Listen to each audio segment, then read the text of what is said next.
not prepared in advance. So, have everyone got some homework for me? I asked you all to find a Lonely Hearts advert from any context you like. So, has anyone not done the homework? I've done. You asked who hasn't done Hasn't done it. No, I'm done. You've done it. We Excellent. have to print it out. Well, if No, I you, haven't if you printed could out. all write it out, I mean, Yeah. So, this second half of term, we said we're going to look at the practice of religion. And I would argue that a key aspect of religion, of some religions, is manifesting social boundaries. Can we have this chair free? This is free. So is manifesting social boundaries of saying who can socialise with who, what's the basis of their interaction, and who can marry who, and all those things. Those three questions are connected. And I think one of the key things that many religious traditions do is to police those boundaries. They act as systems that motivate and enable those boundaries to exist. It doesn't happen for all religious traditions, but it certainly happens for most Abrahamic religious traditions. And that one of the abilities of social reproduction of religious groups is to control marriage of their members. So that's just something to think about. Yes? So I think by default religious tradition don't try to police, but it is the people who, try to police it, or they have this mindset that this is how it should be done. It depends on the tradition, but there are explicit comments in the Torah, in the New Testament, and in the Quran that all deal with who you can marry and who you cannot marry. Can I give just one example? For Yes. example, in Islam, girls cannot get married with Muslims, who are not Muslims. Yes. So So or I would rather say in the Quran. It states that. Quran, Yes, I would say rather than saying in Islam, which implies that everyone agrees with everything that's in the Quran. I mean, people ignore lots of things that are in the Quran in favour of other bits of it, or in favour of other things entirely. So I'd rather say in the Quran it states this. But a man can marry a non-Muslim girl, but has to convert. No, a man can marry a in the Quran. Yeah, in the Quran. So it states that a man can marry a Jew or a Christian. There's no From reference. people of book. There's no reference. There's no reference to conversion. So there's no obligation to conversion. And in early Islamic history, there's several descriptions of people marrying Jews or Christians who retain their faith. So there's no obligation to conversion. Now the question is, what was the faith of the children? And the faith of the children is presumed to be Muslim. But that's another. I mean, that's a deeper question. We'll come to that later. Yes, but that's a presumption. Yeah. That's an inference into the text. It's not explicit in the text. I think it's a fair inference for a patriarchal society. Yeah. Yeah. I wanted to say this, that Muslims are allowed in the Quran to marry the people of the book. It can be Jews. Even the polytheists, I think, I can remember now. No, they cannot marry polytheists. Yes, they can. Really? I can remember, yes. The text? Yes. وَالْأَمَةُ مُؤْمِنَةٌ خَيْرٌ مِنْ مُشْرِكَةٍ وَلَوْ أَعْجَبَتْكُمْ. Like, for you, better is to get married with a religious rather than a polytheist, even if you like the latter one. Right, but you are allowed to. You are allowed to. Okay, thank you. At least in jurists that I've read. I think you're allowed to know, because... In jurists that I've read, they interpreted that to mean, in practice, you can marry people to the book, but that's not necessary. I'm a bit confused. I will make sure, because I don't want to say things. Well, perhaps someone can look it up while we're talking. So what I would like to say. And there are some people in Pakistan. I don't know really who are them, but I have heard that they get married their daughters with some tree and with Quran. Yes. So this tradition also prevails in some societies. Yes, that's right. So this is marriage to someone else. Marriage to the Quran was a system in feudal system. It's if a girl doesn't have a brother, then she marries Quran, and then she doesn't marry for the rest of her life.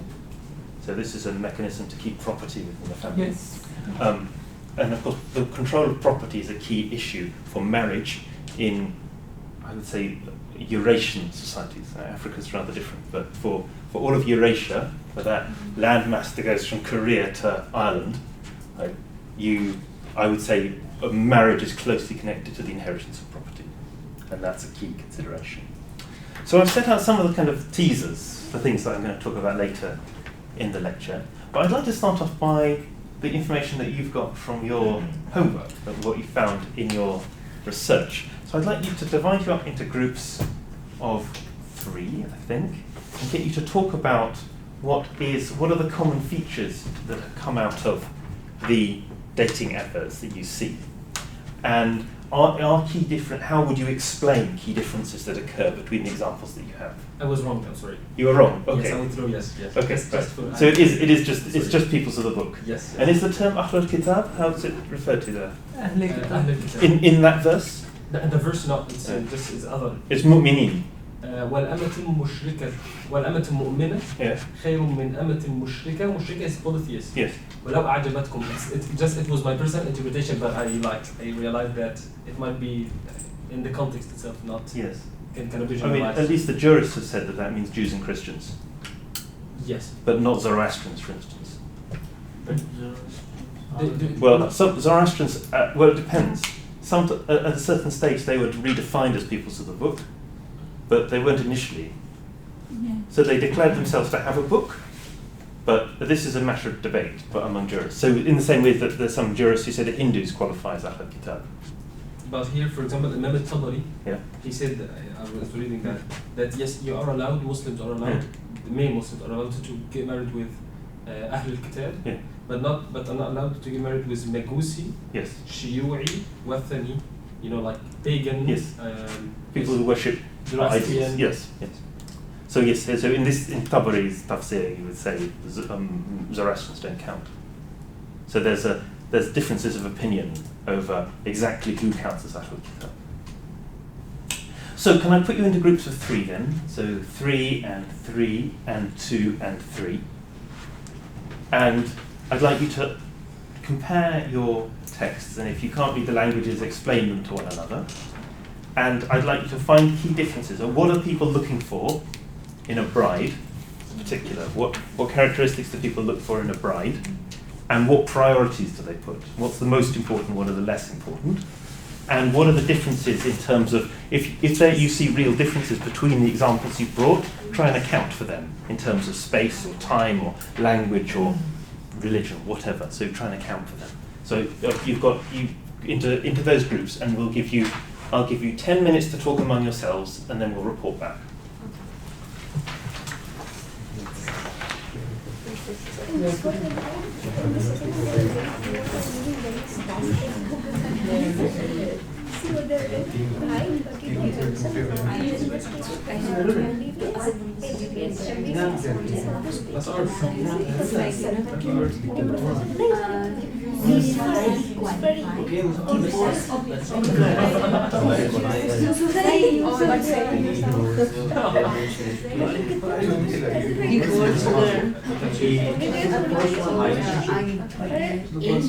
How high does it go? Don't read everything. Oh, that's just what they might say.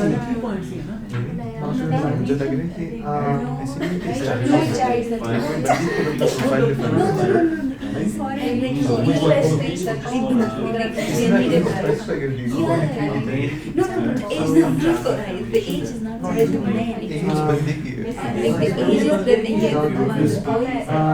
for 3 years man, for 3 years academics, and in case monthly income 20,000 US dollars. This is about, and then further, and then marriage. It's second marriage proposal. Reason of his first divorce is medical complexities of the woman. But it's for the groom. They have described their complexities of and like he has order Yusuf two Zaid, kids. so Yusuf is only Two a sons. caste It's about Mm. girls. in Pakistan. In wife. Yeah. Muslims totally from this country. So he has to Complexities go, of he has to be good He, enough. like he has two sons. He must have his own business. He must be he must be from a good caste. It's announced on 14th November. What's the date? She's just 2 days ago. All of West America. They are speaking and they are I speak American. They asked that girl should be from Lahore or Suria. She's divorced. They won't mind. Either Lahore or Suria. And the requirements. She has no moral The nationality. guy, Requirements guy is like is a Shia. the girl should be divorced. So this case is Why can be divorced? And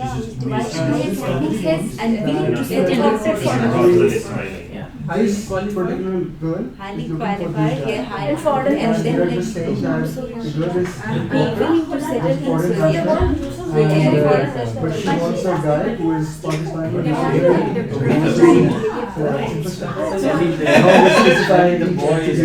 She wants to get the name. She knows somebody. So he is this much and another Yeah. man he is a girl who The tag looks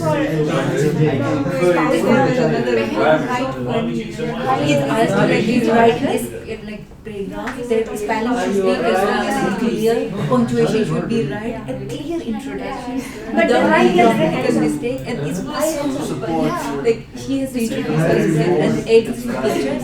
If someone like you know if someone did not use those I will the reason is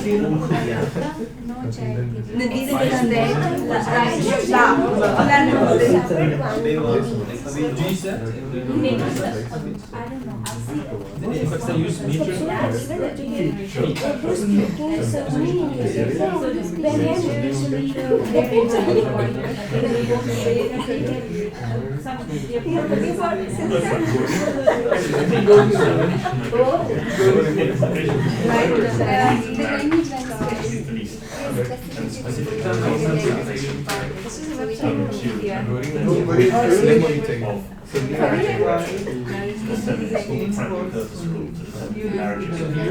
age limit. This is exactly the time of the law.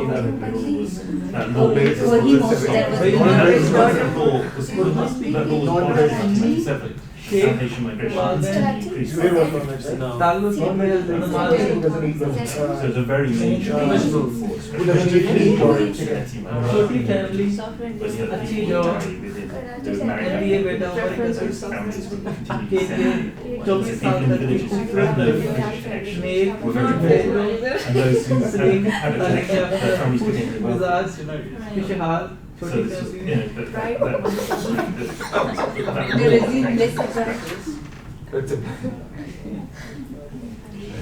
So you think that's I might have to ask you for this text. I didn't get you. they are educated. Connections. How are you doing?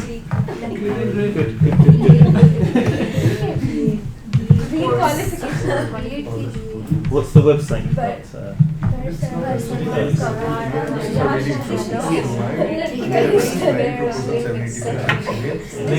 Yes. Oh, interesting. And also there was 786 is for point in that advertisement sort of about Facebook Did you So everyone's putting this one. So why does it have a numerical? No, I haven't done that one. I think maybe it's because of the 786 number. when I was in my school, Yeah. like in private school. Yes. So once our teacher read our work, told us to always we have to write an assignment to homework and everything. You asked us to write. This is from 786. At the top. South America. So, but why does it have some meaning? It has Maybe means that it's it like- is Why? I don't know, we also use They it. did not reflect using. Sorry? They put it in sometimes of like No, I have a big idea.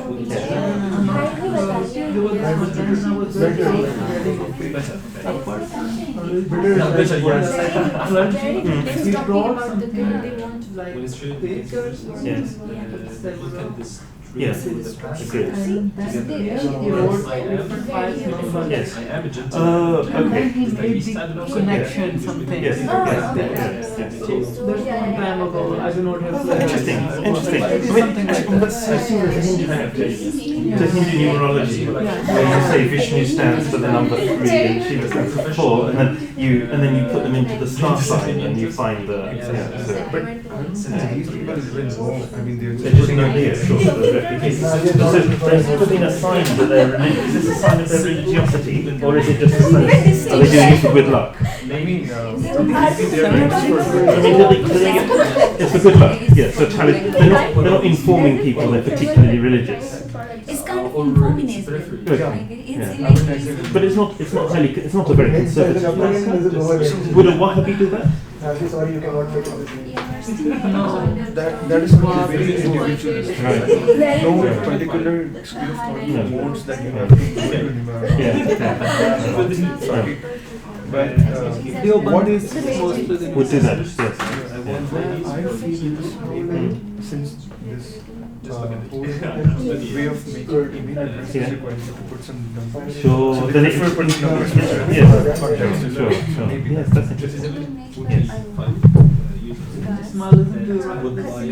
I mean, not really promoting as a practice, but if somebody wants to do it, I mean, you're Yeah, saying we it. often in our area we do that. It's just to show respect or good luck, like Sure. just to be personally satisfied when we put that. Right. That's Right. like It's for good luck. Yeah, it's Like Bismillah Rahman in the name of Allah. Yes. But often this is for talismanic functions, not just for good luck. I haven't done it since a long time. Well, in Ireland, I mean, what you described in putting it at the top of every piece of work, it's definitely it's a Catholic island. You'd see you'd have acronyms being used in the name of Jesus Christ and the Blessed Virgin Mary, and they have sort of IJCVBM, and they write that at the top of things, and it would partly it's a sign, partly it's for good luck, so you do well, but partly it's just to show that everything you do is in God's name. Yeah, it has a theological significance. So in one way of reading it, it's a way of kind of chaining people's thought. You can't write things that are critical of religious organisations because you've already thought that what you're writing is in the name of God. So this acronym thing is also in Pakistan. Sorry? This acronym Yeah. idea. Oh, yes. I think it's maybe because people want to show their relation with something. They feel Yes. but then it's also So, I mean, it's partly a reaction, I think, to modernisation. You want to show that in all these things that are apparently have no connection with religion, you show it's a sort of protest against modernisation. Right.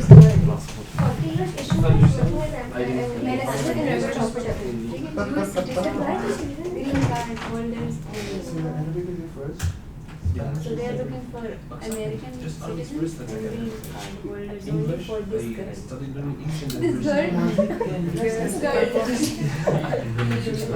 What are even this woman wants to get married? 65 years. 65 years. Italian?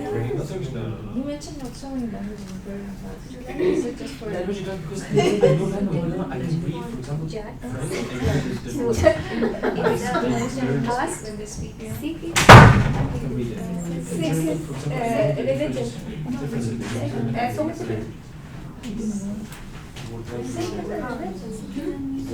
Pick up for words and traditions. No, The Spanish explaining it in caste, which brass. Arabic, Urdu. English, July 82. But Plus Arabic, it's so interesting. What does this one say? So this one in particular says that the guy is 60 plus. Right. Which are common in all countries and which are different. And he's a retired government employee, and he has a bank office in a good area. Now he requires a 50 plus woman who is beautiful, who doesn't have a child, who is not greedy, who is educated and sophisticated, and is wise. Excellent. That's pretty casual. I mean, cultural capital is something you could probably think about. Right. Yeah, economic and cultural capital. Yes. Yeah.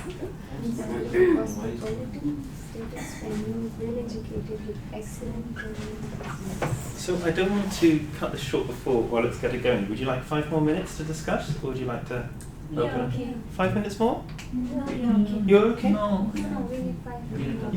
You'd like more time? Yeah.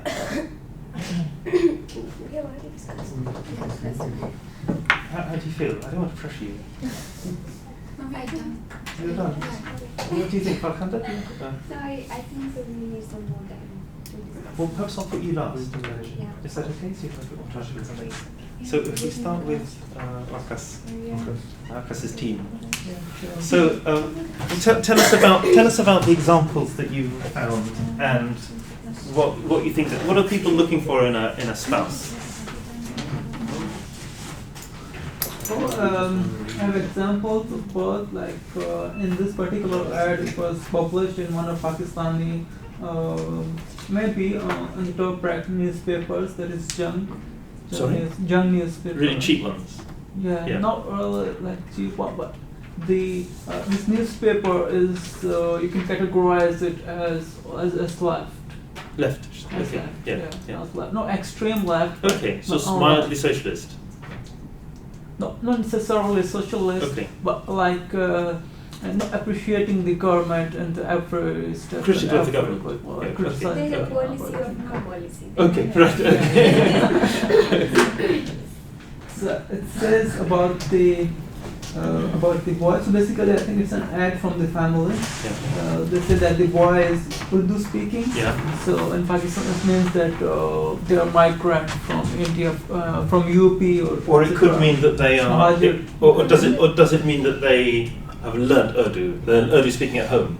I take it there are many families that would have spoken Punjabi 2 generations ago and now are Urdu speaking.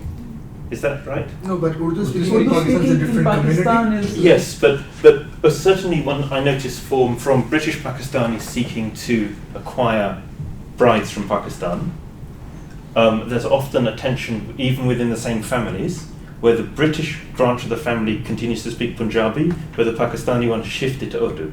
So in practice they can't understand one another. In Pakistan, So I infer then that there's a language shift occurs as people move classes. in Pakistan, it's more about Urdu speaking community identifying itself as the ones who were originally used to speak in Urdu, Okay, whereas others are trying to like adapt because of that it being the national language. sure. So when a person is writing that I'm an Urdu speaking person, he wants to show that I am from a family which originally used to speak in Urdu. Okay, so if I've grown up in a family that spoke Punjabi a generation ago, but I've grown up speaking Urdu, how do I? No, that would never happen. That would never happen. No. So for example, even my first language is Yeah. Urdu. Yeah. But even in my family, Yeah. my family speaks Gujarati. Right. So even in the Punjabi family who's Yeah. living in Karachi, Yeah. where there is no Punjabi outside their Yeah. home, they would talk in Punjabi in their home. So would they Punjabi describe? would be the would first they language. describe themselves in this context as a Punjabi speaking? Yeah, family? exactly. Okay. Would never say be there. Okay, so you wouldn't get a situation where people say I'm Urdu speaking to differentiate themselves from Punjabis who don't speak Urdu. No. Not in this No, context. No. Okay. But this is kind of more ethnical, or you can say. Okay. So it's not a marker of cultural capital so much, but a marker of ethnic identity. Yeah. Ethnic identity, exactly. yes.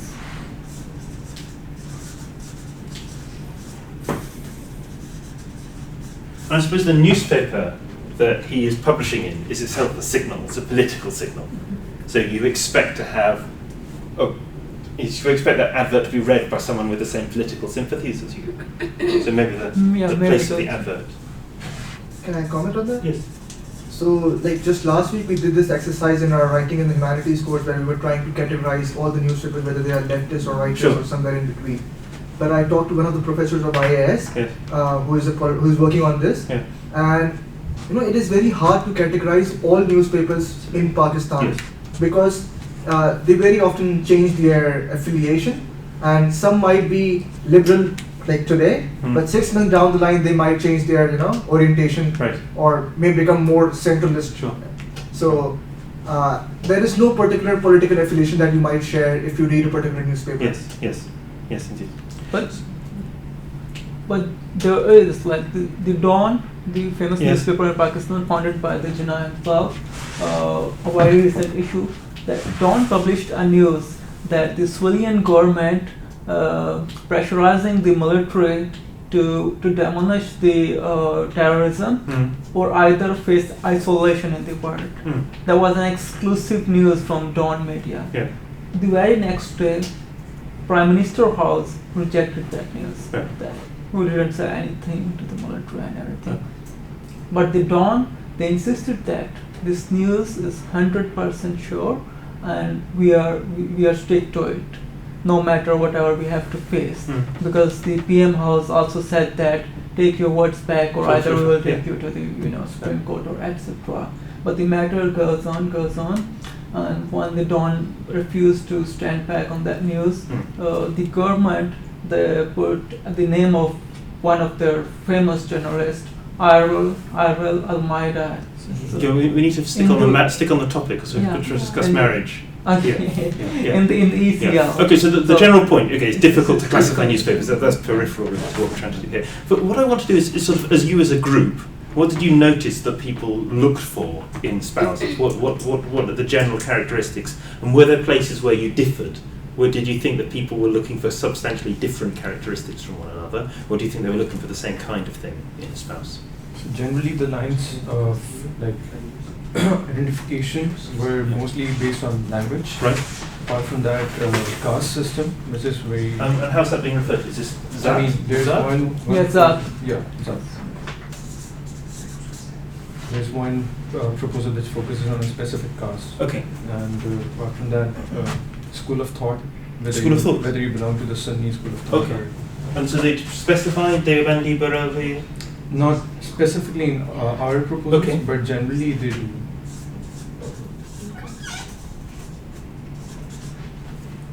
And always, the profile of the person is being portrayed good by saying that he's a family-oriented person. Okay. And that So we can say personality as well. He prays regularly and.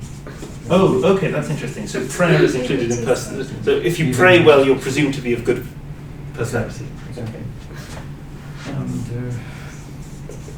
And if a girl is required, I mean, if it's a proposal for pride, then the demand is always for a white and slim girl. So white and slim? The demand is always for a white and slim. Fair and slim. Fair and slim. Very slim. Is fair, a sort of pale skin tone, is that a way of talking about Zat without doing so explicitly? No. Okay. I mean, it is in a diaspora South Asian context. It's often presumed that fair means high caste. To a certain extent. Yeah. So for Gujarati diaspora, fair means higher caste. I agree. For a context where you can't talk about Zat, you find other ways of talking about it.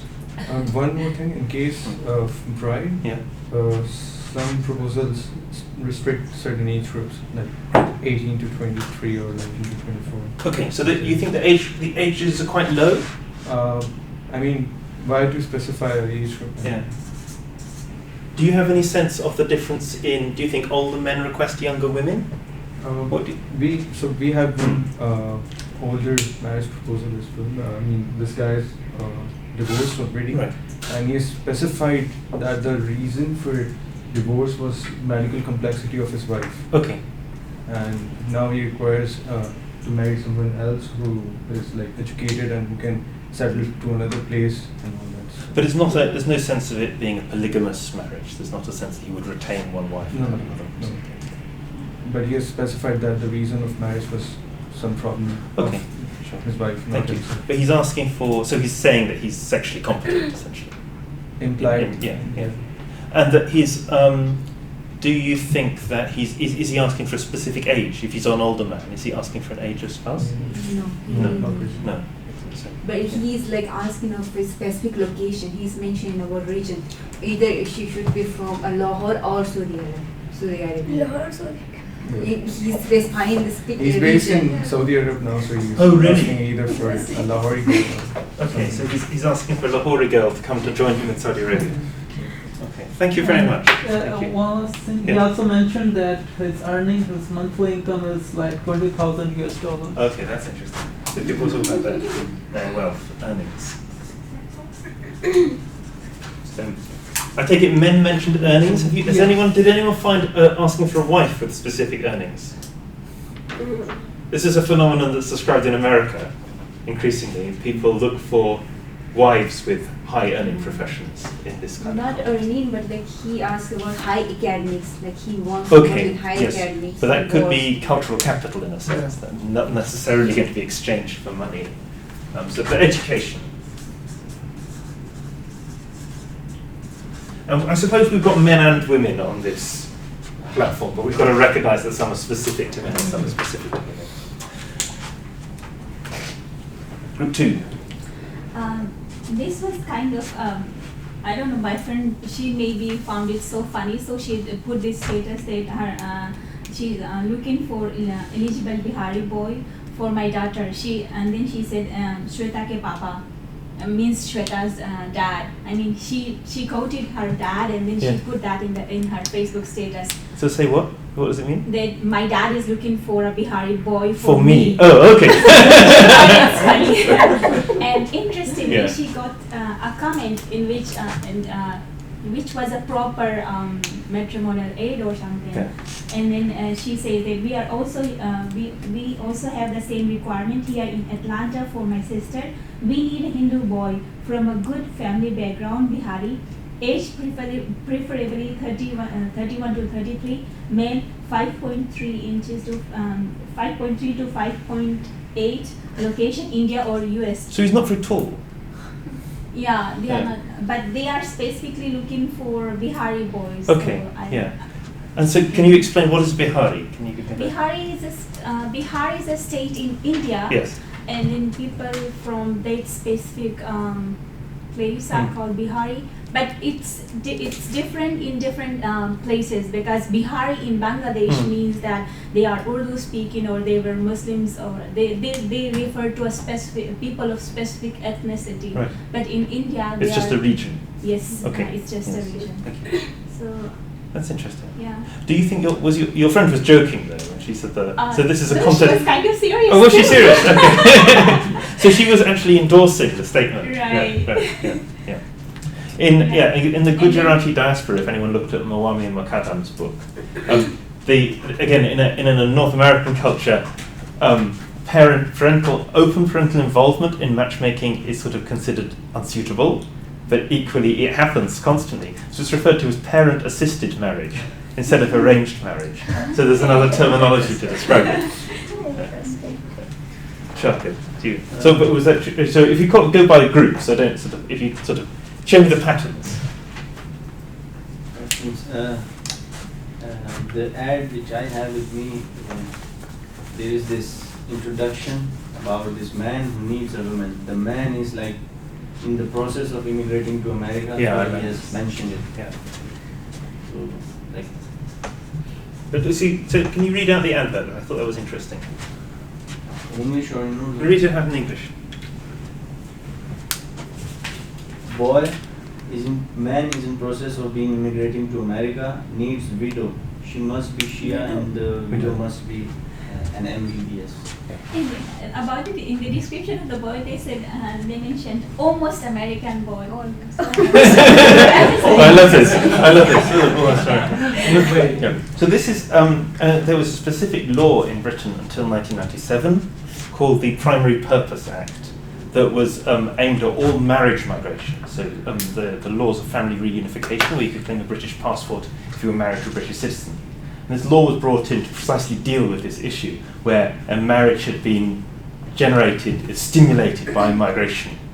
So you had to prove that your marriage wasn't primarily for the purposes of migration. And the effectiveness of that act is shown when that act was repealed. South Asian migration in particular increased by 50% within 2 or 3 years. So it was clearly, if you hold a Western passport, it's an attractive feature in a marriage negotiation. But the law was intended to prevent marriages just being contracted for material reasons. And the law may well be reinstated, actually. But it's a sort of reaction to that kind of initiative. Group 3. Okay. So you had Spanish and Arabic and Urdu in this. We read different news from different contexts and languages. And we have categorized. Oh, great, wonderful, thank you. So we have physical, moral, ethnical, economic, spiritual, and geographical specifications. Yeah. And who chose? And which culture group emphasized what? I think it depends. And I think it's interesting how little physical characteristics appear here, and how few physical considerations. Like, none of these people seem concerned if they have ugly spouses. No, but from here, 4, 8, all 8 of them specify that the other person should be beautiful. Okay, right. And should be in a reasonable height. Okay. Apart from that, the most interesting ad that I have is that they want to marry both their daughter and son to the other family. So, for example, they want to marry their daughter to the other family from where they're getting their daughter-in-law. Okay. Is that to save money? I don't know what's the case, but maybe. I've never heard of it before. Yeah. This is the first time I've heard. I mean, you often see for Mirpuri marriages, intercontinental Mirpuri marriages often involve marriage of multiple sets of cousins to other multiple sets of cousins. Okay. And traditionally the reason stated was to save money. But I think also it's about pooling family resources. So so wealth and manpower are never being alienated from the family group. In Pakistani context, maybe it's also because, it's kind of an arbitrage, maybe in order to secure your daughter's marriage. Oh yes, so you have a form of pressure. Yeah. Yes, thank you. That's a very useful way of thinking about it. Yes, so thank you. That it gives you a negotiating position. Of course, cousin marriage is also a form of arbitrage in a highly patriarchal society. It means that you have other links to the married family that aren't just related to the marriage itself. So if someone treats your daughter badly, you have other mechanisms you have other relationships you can call on that aren't just those of father of the bride.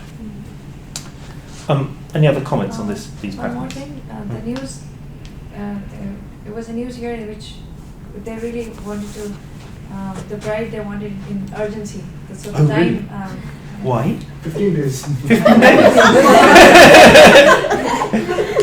It's just that would be illegal. That would be illegal in Britain. You have to give 3 weeks notice before any marriage.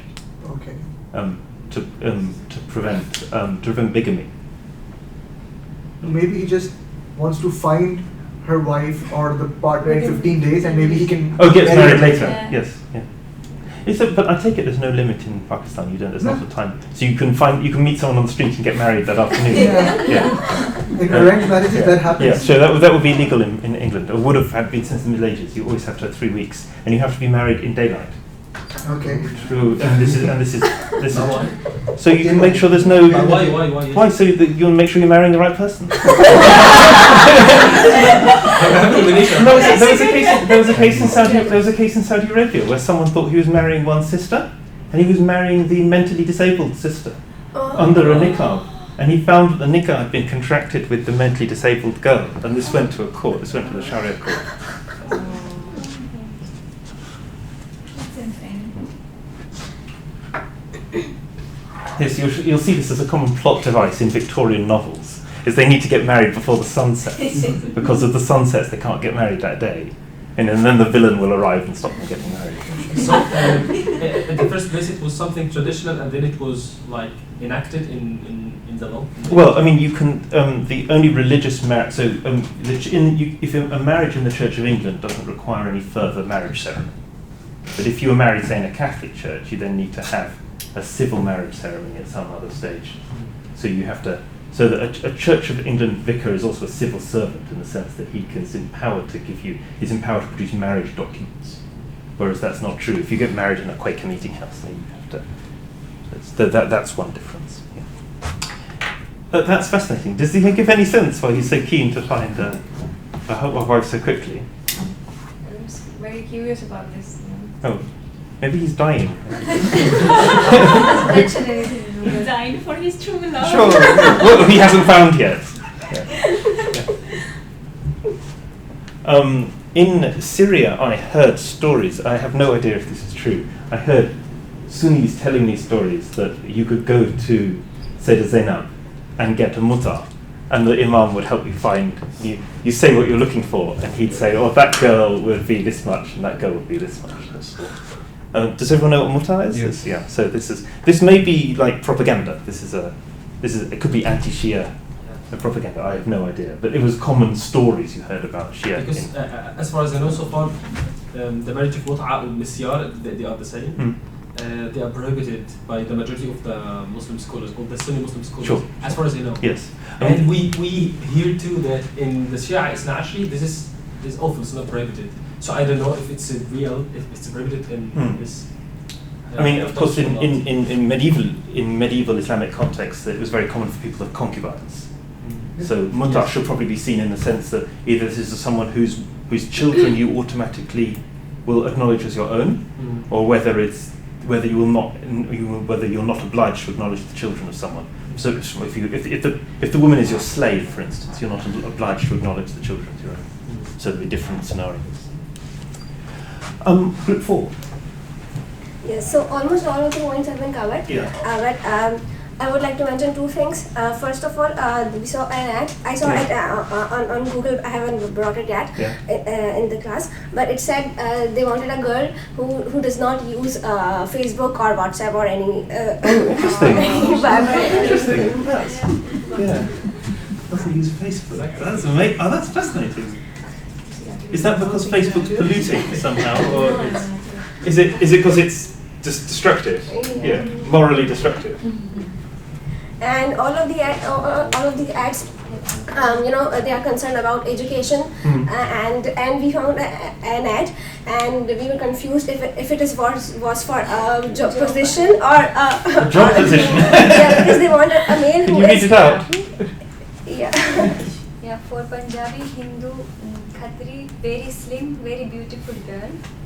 So the boy should be BTech, computer with distinction, MES with information security, university merit holder. Wow, that's pretty precise. So if he missed out on that distinction, he probably had a certain guy. Yes, a certain one. But what I find very interesting about the differences between certainly the Urdu adverts that people have spoken about and what you see in British context is that people would just say educated or sophisticated, cosmopolitan in a British context. But they would never say A-level in geography. So it's very precise, and that's interesting. And also the forms of education that people require are quite instrumental. They require education, as far as I've seen, in business and computing, things like that. So instrumental forms of qualifications that can be turned into money, monetized, whereas it's not saying I want someone with a degree in poetry or a degree in literature or something like that. So there's a difference there. I think the English situation probably emphasizes cultural capital, whereas this is emphasizing, I think, education as a mechanism for raising funds directly. What's the Arabic situation like? Would people mention education in Arabic adverts in Egypt? Actually, I found just one advert from Lebanon. Right. From Egypt, it's not common to do that, Okay, this is a phenomenon that doesn't exist. I haven't seen it in my whole life. Wow. Even in the magazines and these things, I've never seen this kind of. Is arranged marriage practiced in Egypt? Yes. Right. We call it zawak salonat, like salon marriages. Oh, really? Yeah. Which gives it a kind of modern ring, a sort of modern ring. It gives it a modern impression. It's Yes, but I don't like it. Okay, yeah. For me personally, I would like to. No, but it's as a phrase. Yeah. It makes it seem kind of a modern phenomenon rather than. Yes, for sure. Yeah. I had the modern. Modern, yeah. I mean, in Tunisia it doesn't happen at all now. It's something that has died out 50, 60 years ago. I asked people about it, and they said, well, maybe my great-grandparents had an arranged marriage. It's very, yeah. What about this book? Would people in Lebanon talk about education? And what's your impression? Is it Lebanese your text? Yes, she's Lebanese, but she didn't. She was speaking about herself like I'm a student. I will finish this year. I want somebody with physical specificities, right. But she didn't give any information about his education. Okay. Thank you very much. So of course people look for all sorts of things in spouses, but what I'd like you to do is I'd like you to put priorities. I'm not speaking about yourself, incidentally. Priorities for what you think is looked for in so if you wouldn't mind, Willie, if we talk about Pakistan, just because so many examples have come from Pakistan. What do you think the ranked order of qualifications are for a spouse? What do you think the most important qualifications are for a spouse? And I wondered if we could have 5 minutes back in your groups again to create a ranked order and try and find sort of 5 or 6 characteristics and rank them in order of importance. No, but it depends, like, who's looking for. For example, it's a bourgeoisie. In general, if you can make a generalization. If you want to make 2, then one for urban, one for rural, that's fine. Okay. If you want to do one for urban, one for rural, that's okay. So if you could make ranked order lists for Pakistan. So we'll have to help Walid with this. This is contemporary, let's say contemporary urban Pakistan. If you want to make another rural one, you can do that.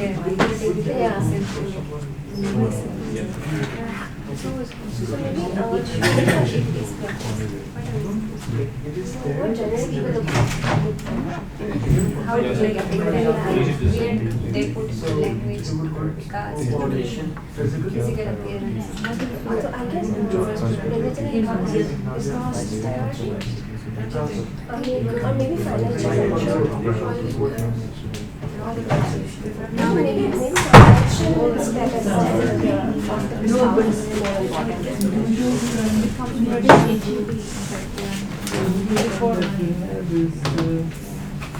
Why would you marry a parent? Just being in general. Age and for not returns in rural areas is not age and also religion. We have to mention Because obviously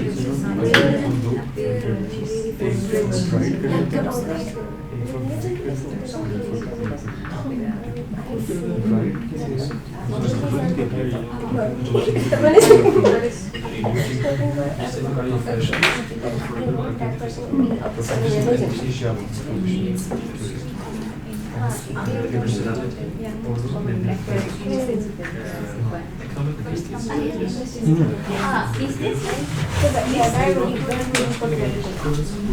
this Is it obvious? You're not creating comment on what is. But it also matters if you are describing it for a girl or for a If you want to write another rural because for bride, they would be more concerned for the appearance and age. And for groom, they would look for someone who is financially stable. For bride, for a groom who is well settled.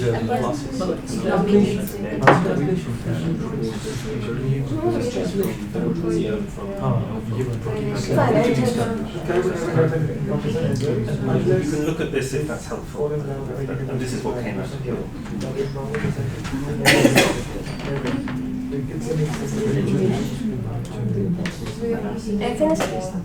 Language.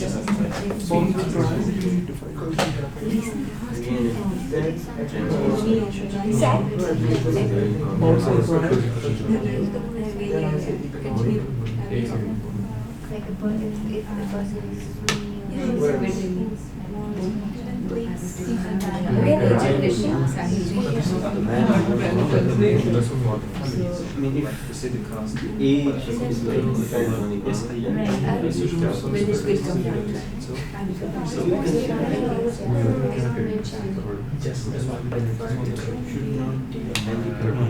So this doesn't necessarily have to be what's written down, but sort of what actually is, what are their actual ranked qualifications.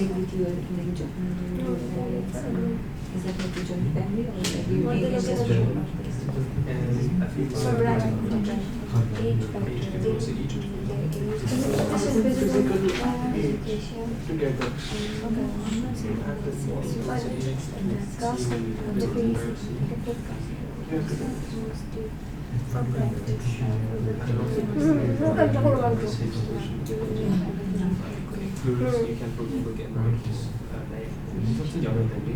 Usually preferably yes, younger than me.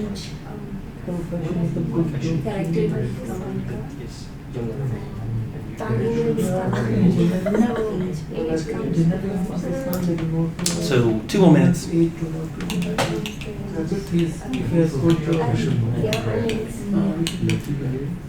This is, I think this is a more this is the most important And then appearance. Oh yes, and sex. I don't know. I guess sex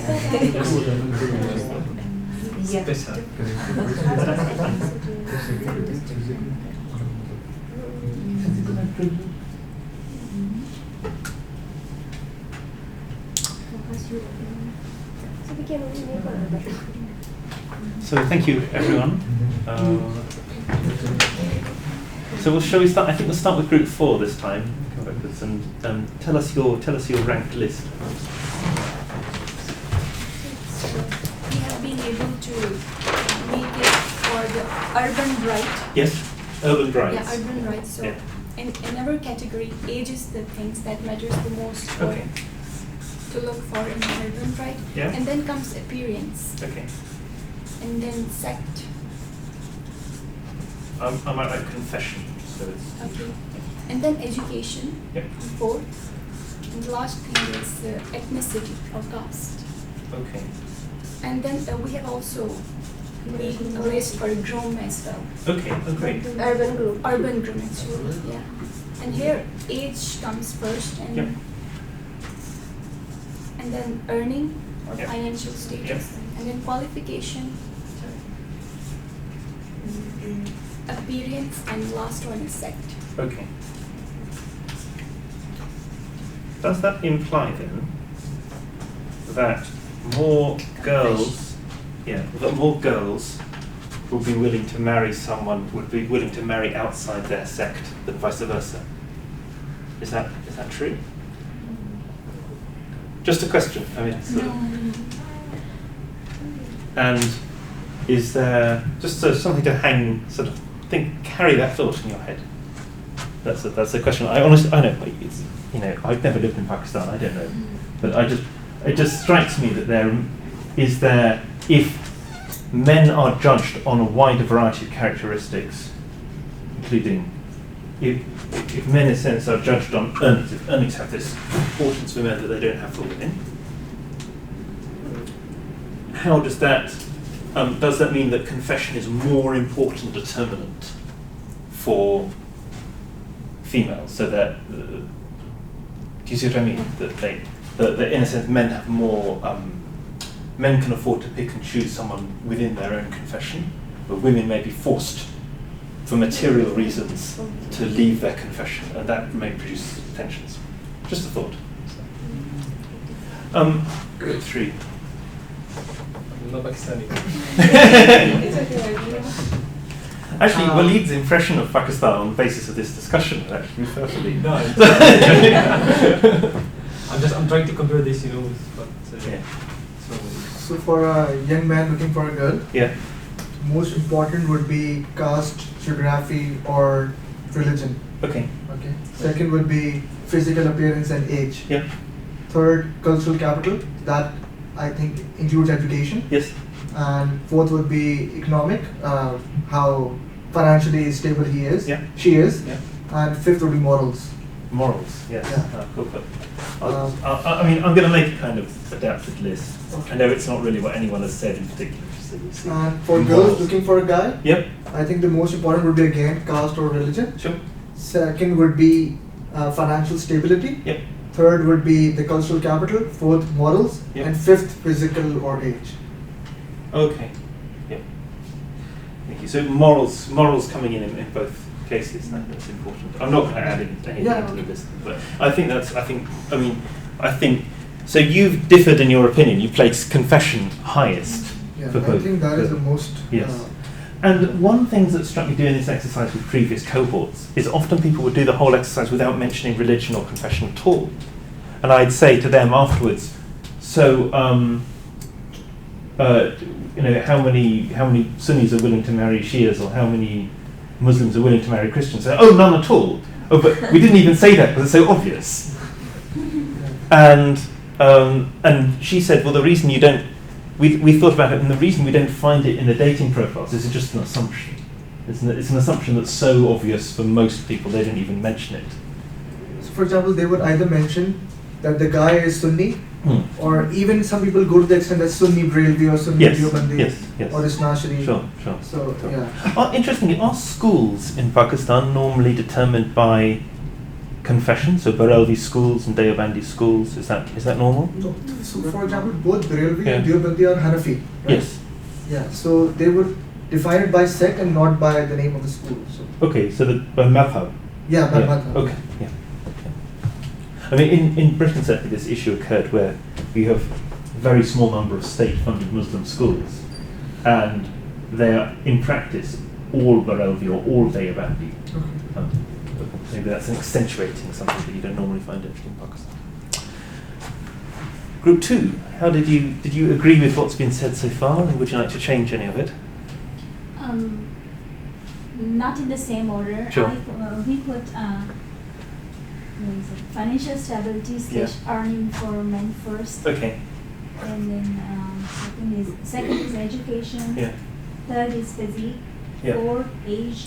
Fifth, ethnicity. And sixth, confession. But then when we talk about age and physique, it depends on how stable the boy is financially. Yes. Sometimes the age factor or the physique factor is ignored because the boy is well established in terms of finances. Sure. Yeah.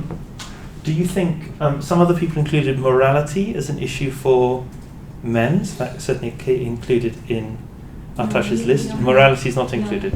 No. Excuse me, can I comment something? Yes, I'm not from Pakistan, but this I think universal. Morality, like for example, for a man, if I drink alcohol and the girl has to ask me or smoke or something like that, and if I'm a man and I want to propose to a girl, for example, if she's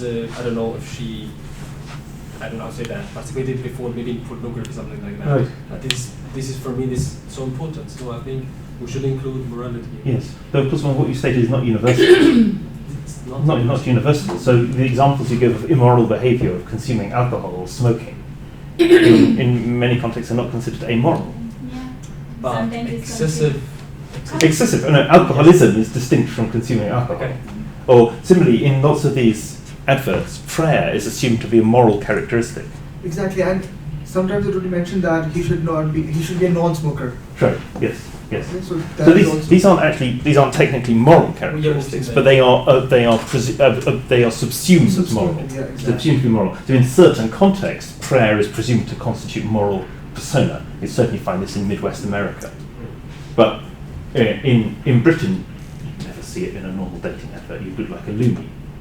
You look like a loopy fundamentalist, and they're the only people who possibly reply to those adverts. I mean, it was a really extreme signal.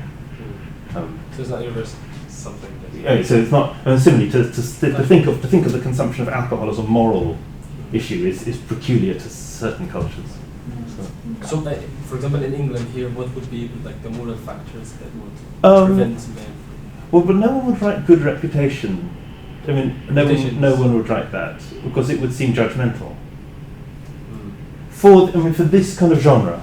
So this genre basically is disappearing in England now because dating has become so specialised. So if you want someone now it's feasible to ask for someone who've made very, very specific requirements, highly, highly specific requirements of the kind of person you want, and you can find such a person. And in a sense, you then those requests then gravitate to certain special interest groups where the terminology, so there's not a shared kind of dating pool in this sense in terms of the media. So the dating media has fragmented. So the buzzwords will differ from group to group. Good sense of humour is what people always write. Yeah. Right. And it's always abbreviated GSOH.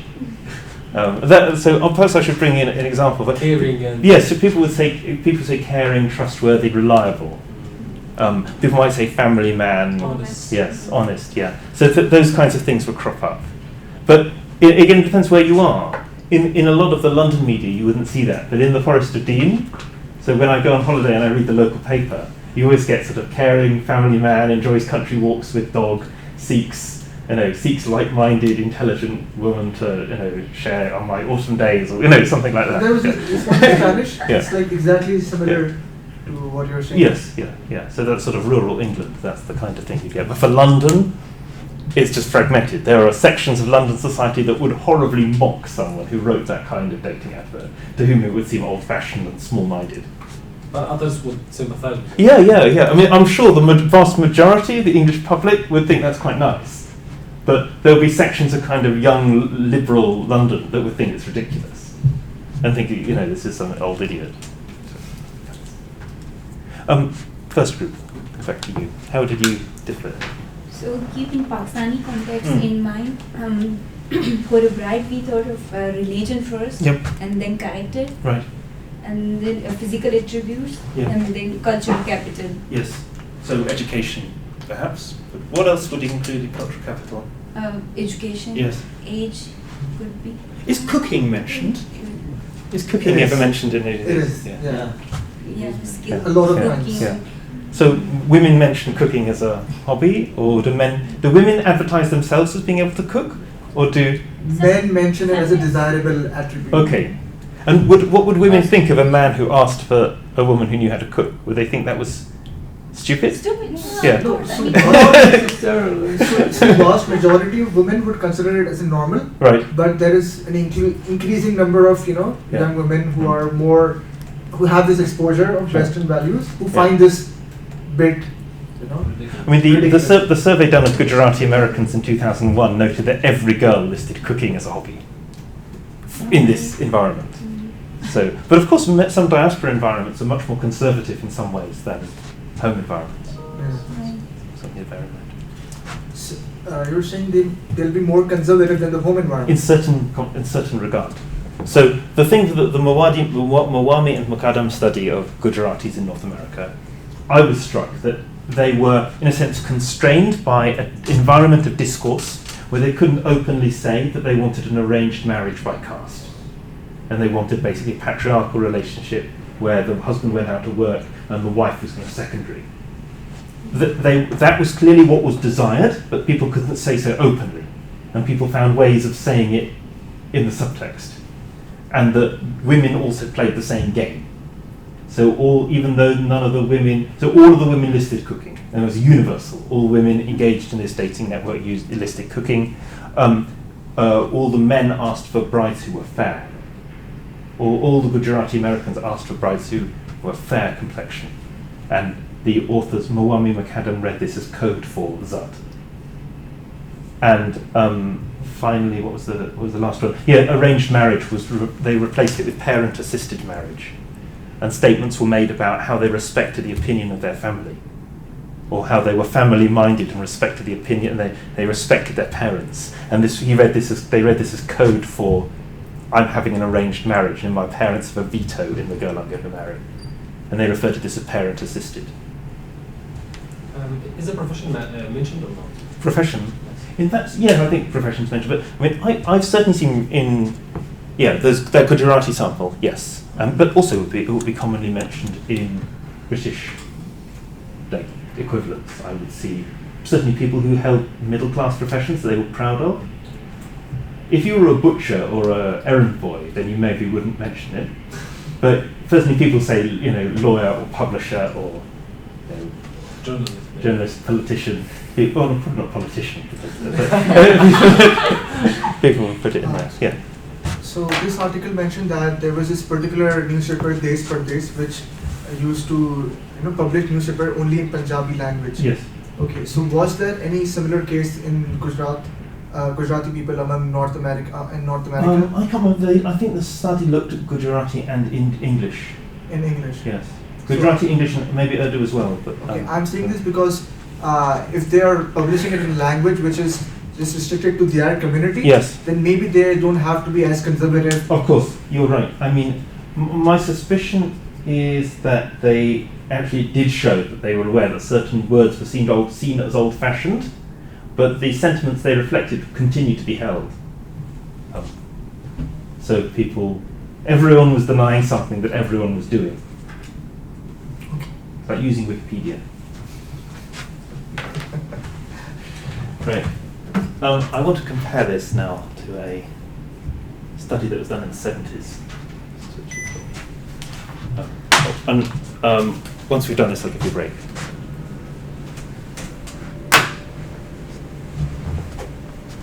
So this was a study done, consolidated by Wakil, a publication in about 2000, but it comes from data done much earlier in the 1970s.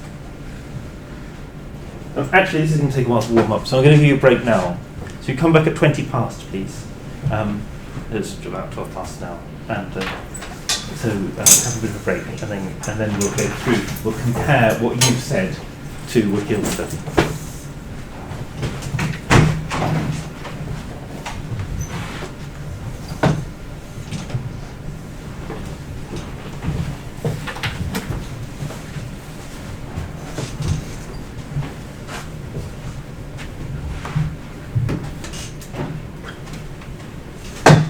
So thank you very much for your survey of the material. It's extremely interesting. I want you to compare it now to what similar surveys said for Pakistan in the 1970s. So there's the list of 10. This is looking through what people look for in a woman. So group 4 had age, appearance, confession, education, caste, and morals in terms of what people look for in a woman. Now I think this is a case where, caste is higher than religion in this list, which I found interesting. And it may reflect the fact that I think for some parts of the sample, religion's just assumed. In some environments, it's religiously homogenous, everyone is from. So this was a nationwide survey. It may be that in some environments, everyone is from the same confession, so religion isn't a necessary criteria. So I think that's why there's an anomaly about religion. Moral integrity features very highly. Whereas you weren't putting morality so high in your list, and you put appearance much higher than the 1970 sample showed. Education's features in yours, whereas education is pretty low in their sample of 10. Willingness to undertake domestic tasks, that doesn't feature in your sample at all. And no one mentioned that directly. Some people mention female cultural capital, but I'm not sure it would be framed so much in terms of willingness to cook and clean. So in a sense, here women are very much advertising themselves as capable in domestic environments. I have a friend who's a Bulgarian sociologist. She used to refer to domestic capital as a specific form of cultural capital, and she would lament her lack of domestic capital because she couldn't cook. She would burn these omelettes. It's very nice because it's good to be specific in terms of terming it is domestic capital. Yeah. Because when we talk about culture capital, it could mean anything. Exactly. And of course, Bourdieu's thinking about education, but I think it can come in lots of different flavours. By the way, in Egypt, domestic cause for us is so important. For a male who wants to search for a bride. Yes, it's a must. but how is it expressed? Is it expressed publicly? Or is that known and not spoken of? No, I speak with her, like, okay. I speak with her, yes, or her mother speaks with the girl. Oh, can you cook makluba or whatever it is you're asking? No, but really, can you cook? And sometimes, but we see that now in the movies, because that was in the past, but now we're doing it that, like, when they come or we go to their house, my mother, for example, she asks the girl to prepare coffee. Oh, okay. She puts sugar in it to say that she likes you? If this is the custom, this is custom in Syria. You go to the house and see the girl, and the girl brings in the coffee, and how much sugar she puts in the coffee is a signal.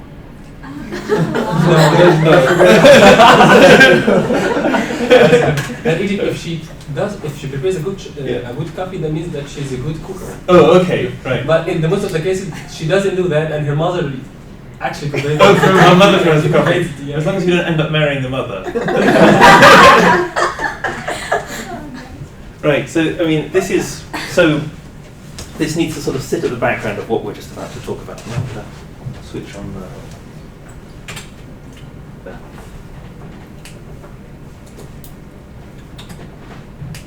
So we've spoken already about how you can have a disparity between the discourses that surround marriage culture and what people are actually looking for.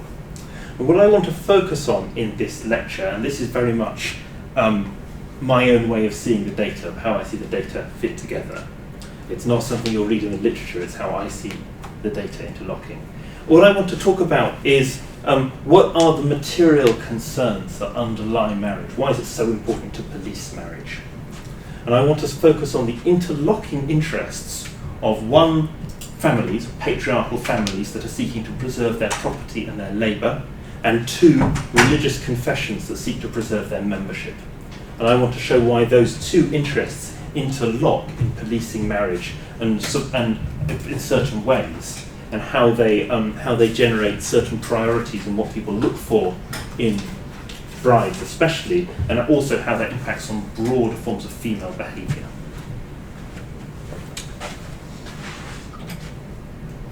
So I'd suggest that in pre-industrial societies there are several key issues. The first is that in most of Eurasia, that includes Western Europe, Pakistan, China, women can inherit property. Now, in some societies, women are encouraged not to claim their rights of inheritance. That certainly happens in lots of parts of the Arab world. Nevertheless, in Islam and Christianity and in Confucian cultures, women are allowed to inherit property.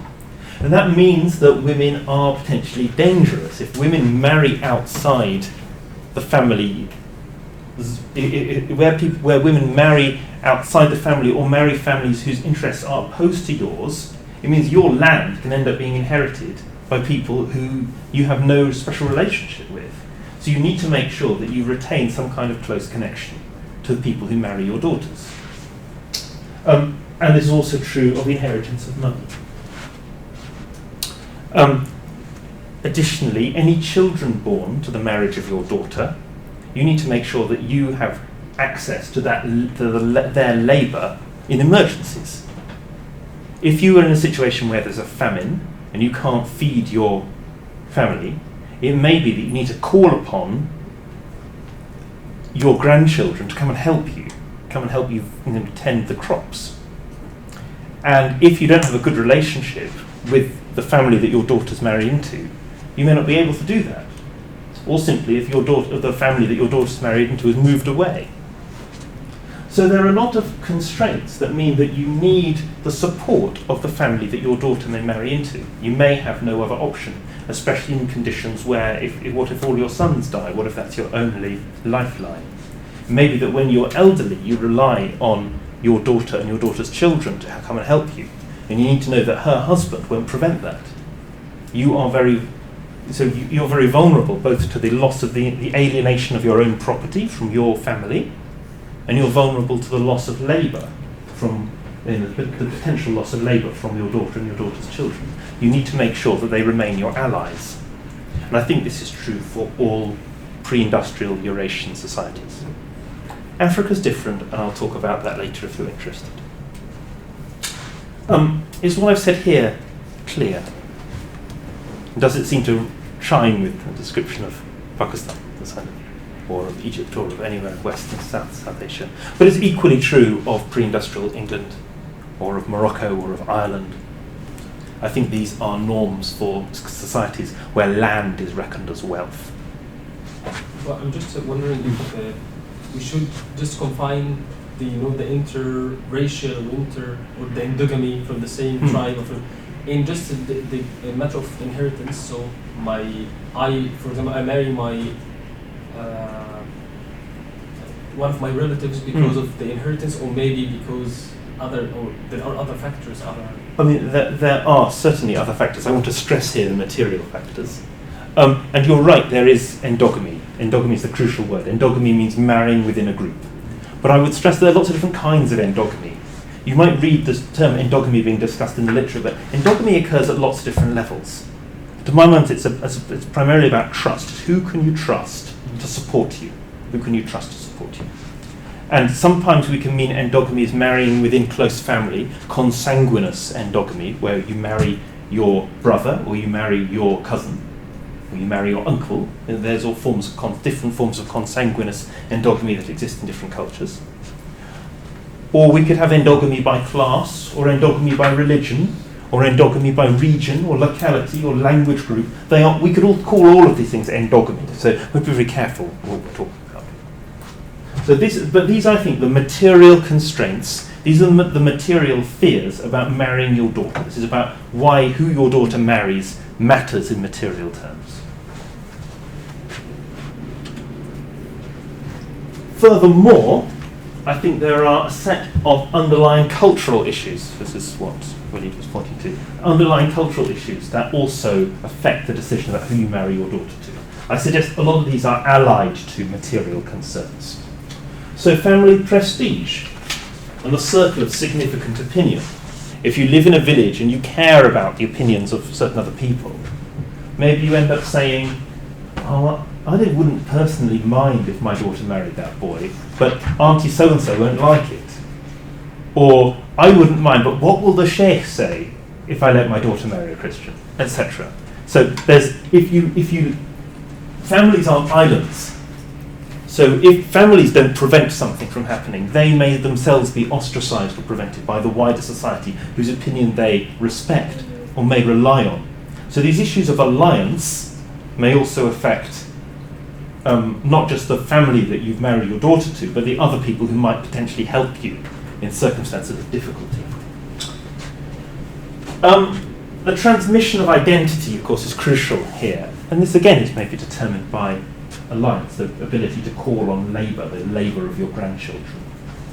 So the sociologist Steve Bruce, who's a famous sociologist of secularization, he says, all panda cubs become pandas, but not all children of Catholics become Catholics. That they're, especially in scenarios where people have married outside, have a bride outside the faith, it becomes harder then to guarantee that the faith is transmitted.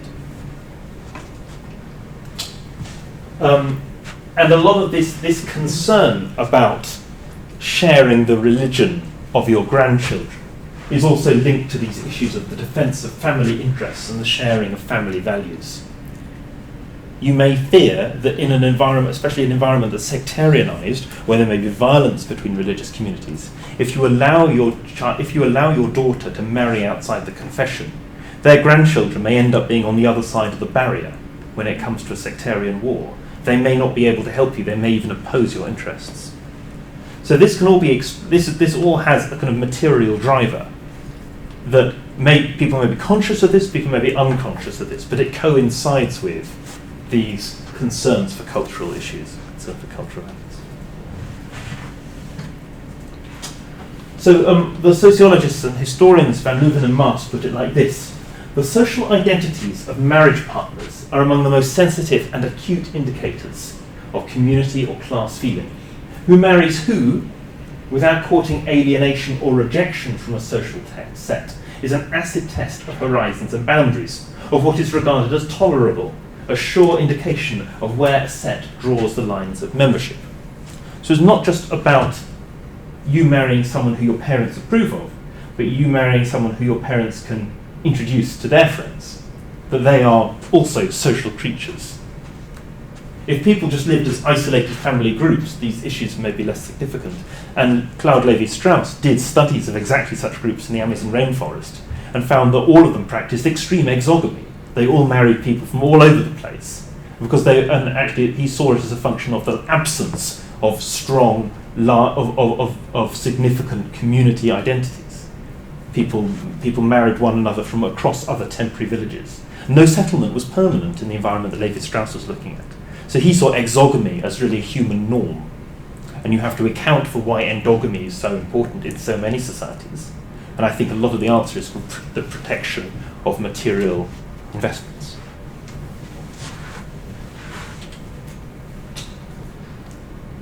Jan and Lichter talk about the hot button issue of endogamy in an American context. And this should be a reminder that these are not issues that somehow go away with modernization or industrialization. So in terms of American racial politics, they note Americans are much happier about racial equality in public arenas than they are about racial intermarriage. Parents of teenagers express concerns about the social acceptance of mixed-race grandchildren. This is this issue of boundaries. Where are they going to stand if they're neither black nor white? Will they become black and therefore be unwilling to help us, or no longer sympathise with what we sympathise with? Increased rates of interracial cohabitation may reflect social stigmas surrounding marriage. So if you have a black girlfriend, you end up not marrying her because you know that her parents won't approve and your parents won't approve. So in practice you just live together, but you don't marry because it requires an element of social acceptance.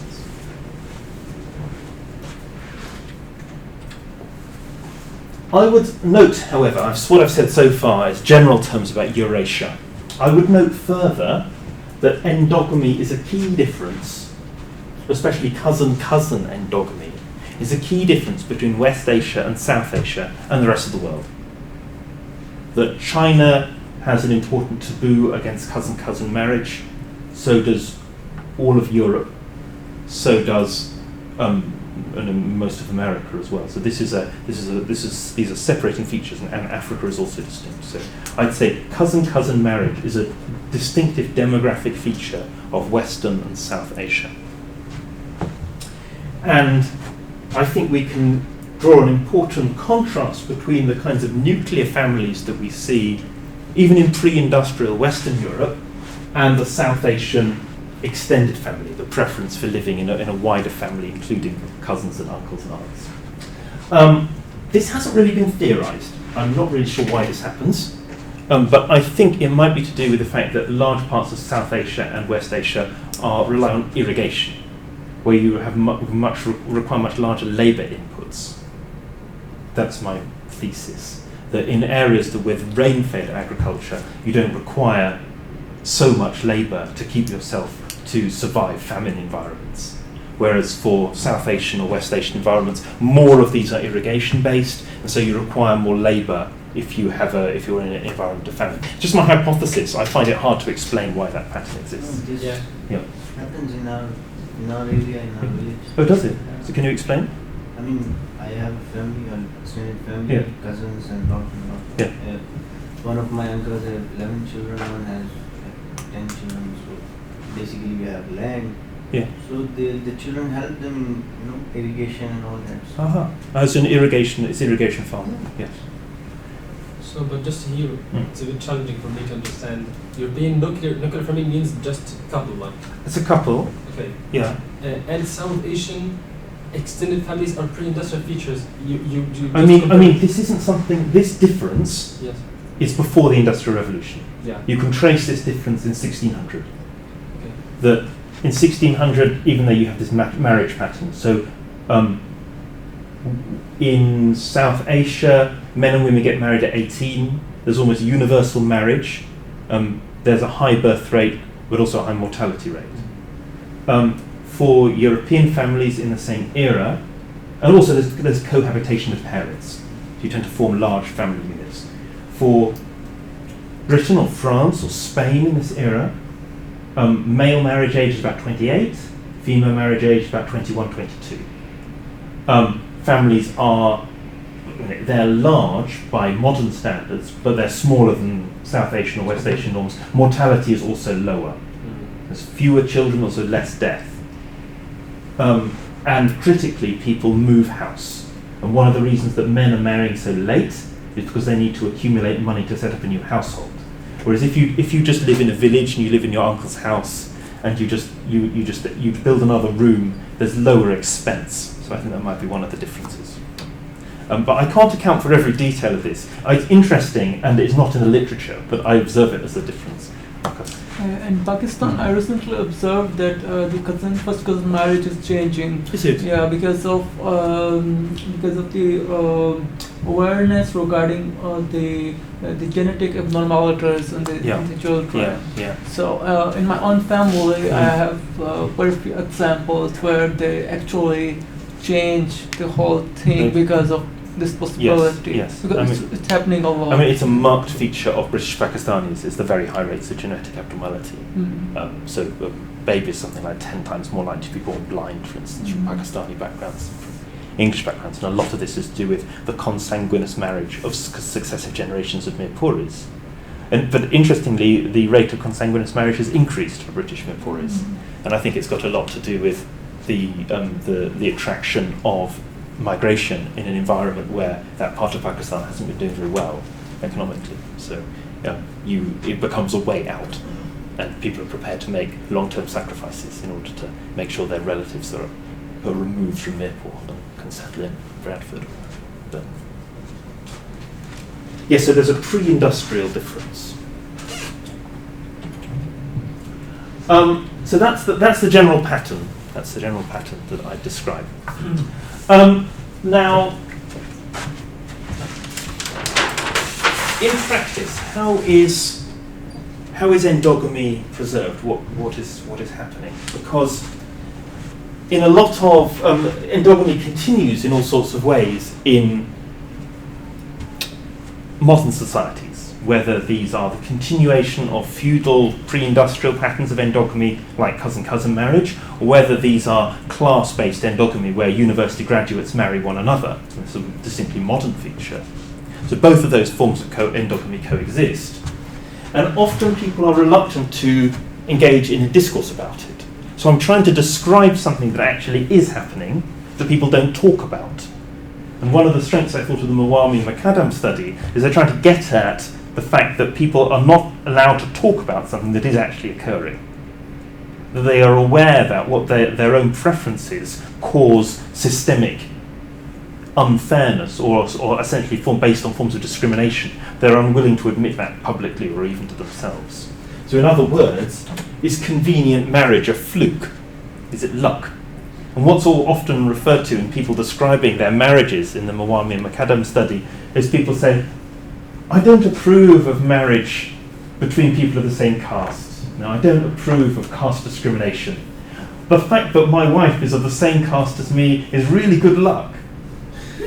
I didn't set out to find that, it was just really happy coincidence. So these kinds of things are described as lucky. But what is actually going on? I suggest that if families seek to preserve their identity and wealth at any level of the class structure except for the very, very bottom, people who are totally landless, if people seek to preserve their identity and wealth, how do they ensure that women marry the right people? And it's women who are dangerous in this environment, women who can alienate land. If you marry your daughter somewhere else, and that other family doesn't get on with you, then you lose some of your property. And I think that's the driver.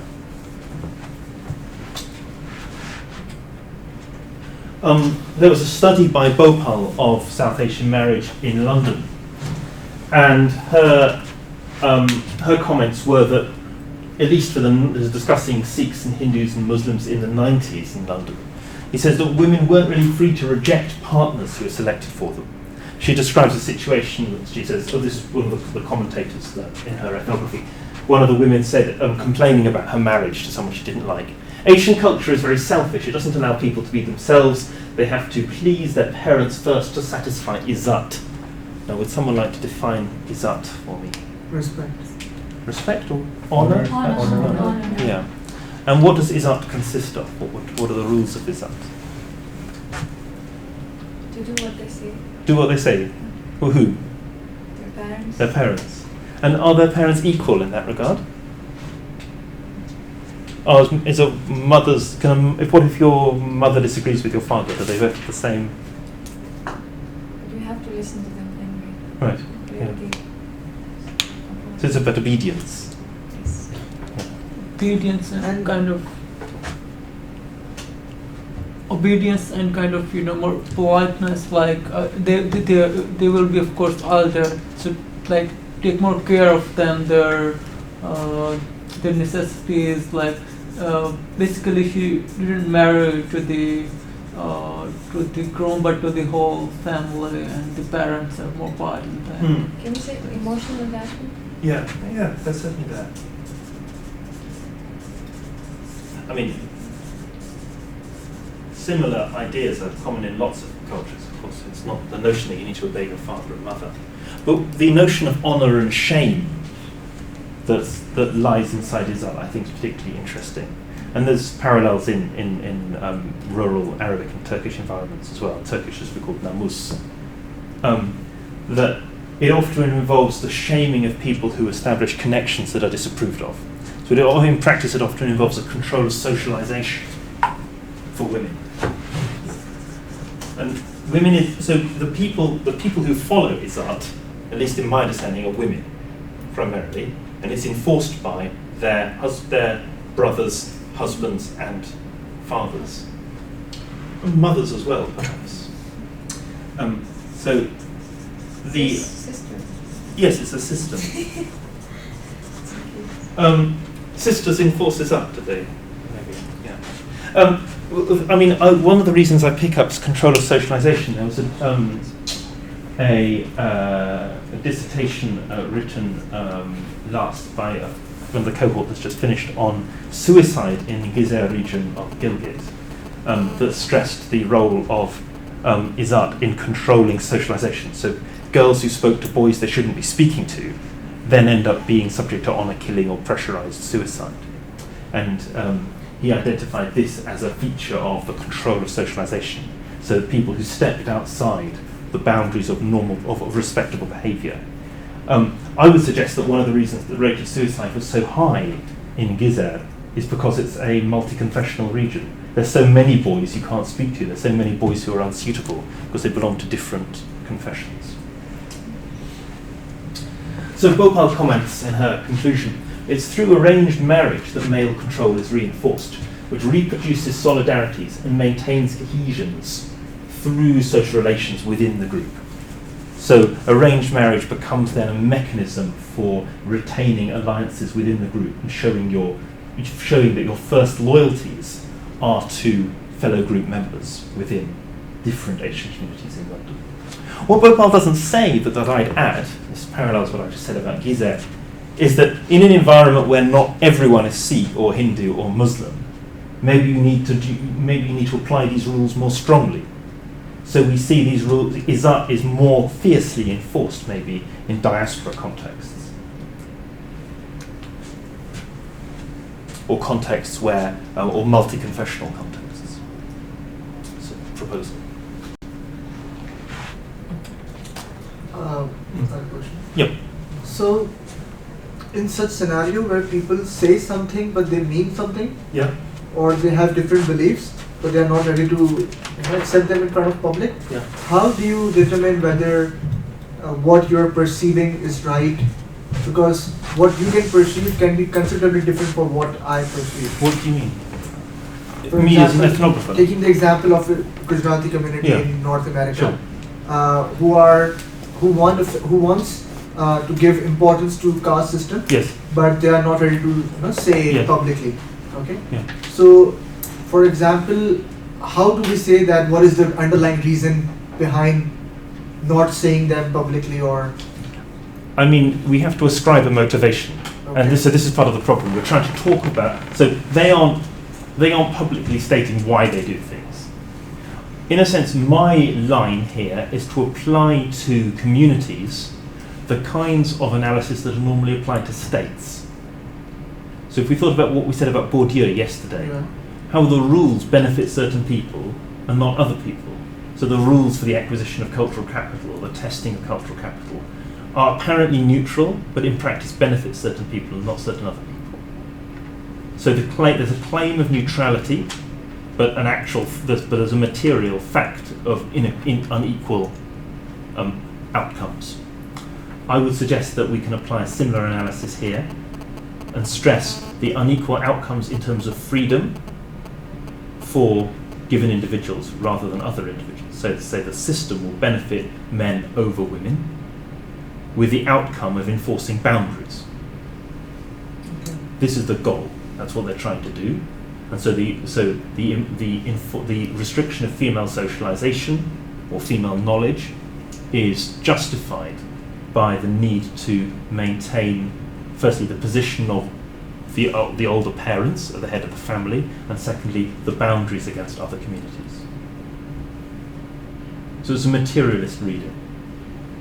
That's how we ascribe. That's how we ascribe ultimate cause. Now, this may not be a motivation that people are conscious of, so I'm ascribing motivation to them. In the same way that Bourdieu ascribes a motivation to the French elite. You mean they may not be conscious of? You mean they are not doing it, but they are not realizing why they're doing it? Potentially, or they may be aware of it but not wish to admit it. Okay. Both are possibilities. Probably most people who do this kind of, I'd suggest, most people who engage in this kind of behaviour are not actually capable of thinking about it analytically. They don't have the kind of analytical vocabulary to engage in that kind of reflection. A lot of what anthropologists do involves in analysing behaviour that the people who engage in that behaviour couldn't necessarily explain in abstract terms. And the reason you explain it in abstract terms is so you can compare different societies that do similar things.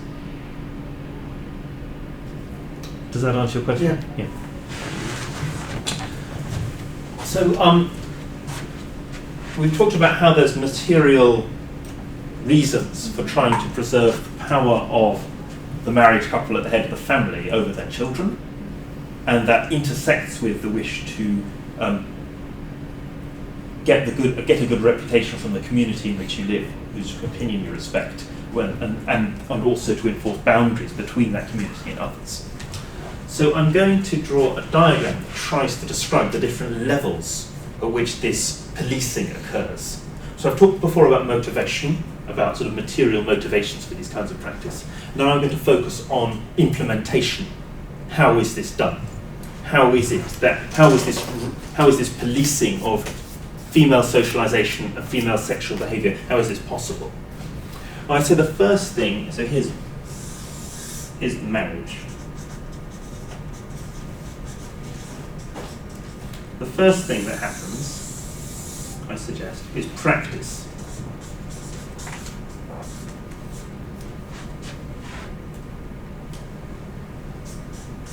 By which I mean, we could have said habitus as well. That human beings are marked by their parents. Their parents mark them as belonging to specific communities and not to others. This is done by naming. People are given names that mark them out as belonging to one community, not to others. It can be challenged, and people can deliberately give their children neutral names that don't carry those signs. For instance, if you go to Northern Ireland, you can automatically tell if someone's a Protestant or Catholic because of the name they carry. And if you give someone a name that is neither, it makes them suspicious. No one knows who they are, and that makes them not fit in. If you're called, no one's called Philip in Northern Ireland by and large, because it's not a name that matches either community. So, if someone is named Philip, how would he be seen? Well, I'm named Philip, and I'm not sure. But I was told that you wouldn't, at least 40 years ago, you wouldn't pick a name like that, because it would be uncertain. If you live in the Troubles, if you live in the middle of the Troubles, you live in an environment that's sectarianised, where you anticipate violence, where you know that if someone kills a Protestant, they'll kill a Catholic to make up for it. And even if you don't believe in God, and even if you weren't involved in the killing, and if you don't give a damn about politics, they'll still kill you, because you stand for another member of the community. And you need to know where you stand. And if you don't stand anywhere, you're most vulnerable. And they said of Belfast in the 1970s and 80s, you had Protestant Jews and you had Catholic Jews. And everyone had to belong to one side or the other. You couldn't be in the middle. Okay. This is the case in some parts of Pakistan too, where the sectarian violence is at peak. Like you can, by the name, you can know either this person is Shia or Sure, this Sunni. sure. And certainly, I mean, there's a strong tradition of Muslim naming to differentiate Muslims from other populations. Less true in the Arab world than elsewhere, but I think it's less strong in Syria and Egypt, where people bear names that could be they're just Arab. They don't necessarily indicate religion.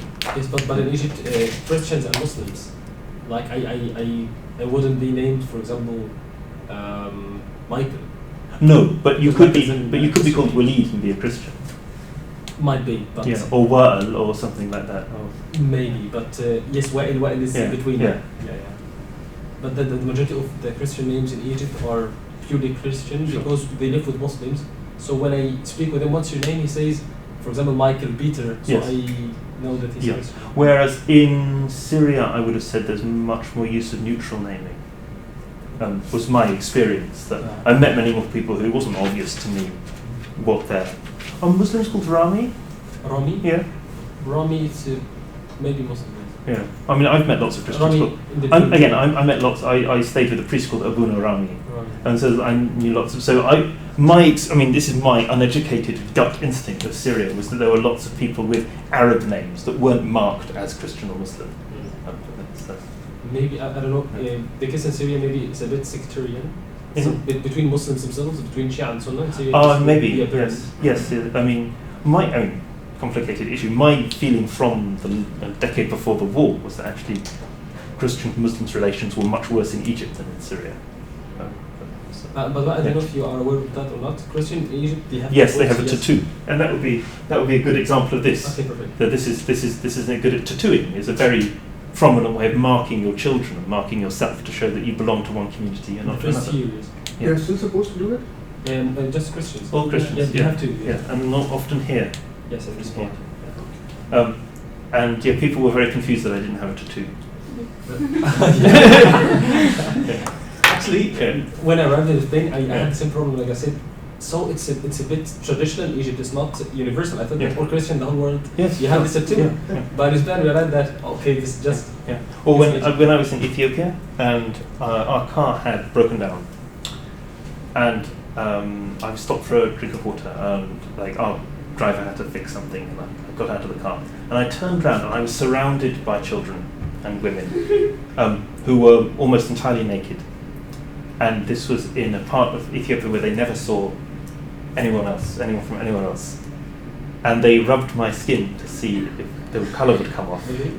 And they were all covered in tattoos of the cross, head to toe. Of the cross, and it was, and people had 40 tattoos on them. They were covered in them, and all the women and children. And that's a very extreme version of this. People being marked as belonging to a distinctive community. And Ethiopia is affiliated to the Egyptian. Exactly. Yes. Extreme version of that. Circumcision, of course, is an irreparable example of people being marked as belonging to one community and not to another. But the same things are also occur in a more mild way in terms of people's dress or people's diet. The clothes that you wear can mark you as belonging to one community or another, or the food that you eat. So they are also issues of practice. They are public symbols of belonging and exclusion, belonging to one group and not to another. So obviously this occurs at the level of Christians versus others, Muslims versus others, Jews versus others. That's obvious. But within that, there can also be gradations. Within a given community. So you can identify yourself as more religious by not only wearing a niqab, but the kind of niqab that you wear. You can show yourself, so intensity of religiosity, for instance, could also be signalled here. So can ethnicity. All forms of burqa often have ethnic. Carrying the beads. Yes, indeed. This is also a marker. But a relatively mild marker. In Pakistan, people have this mark here. Yeah. That denotes that they are more regular in prayers. Yes. Are there ways of faking that? Yeah. Yeah. Easy to do, yes. Yeah. people rub it their face on the carpet, so we'll get that very soon. So to look pious. Yeah. Sure, exactly. So these are markers of intensity of religiosity. So within these big boundaries, so within these large groups, you can still have intensity. How intensely religious are you? And those can also generate marriage groups. So none of you found examples to do with this, but certainly on some dating sites you'll see people say seeks a woman who wears a hijab or seeks a woman who wears a niqab, because that says something about you and about your level of conservatism. Is that something your experience from? Does that chime with something you might read in Pakistan? Would people say she must do hijab? Yes. There was one of the ad in my. Yes. So in a sense, those can constitute distinct marriage markets. People look for wives who wear hijabs. One presumes, wish their daughters to wear hijabs as well. Not necessarily, but one would. The dietary laws, of course, are also classic examples of signalling membership, who you can eat with. So halal food or the keeping of the kashrut are all mechanisms, or kosher. These are all mechanisms for saying who you belong to and who you exclude.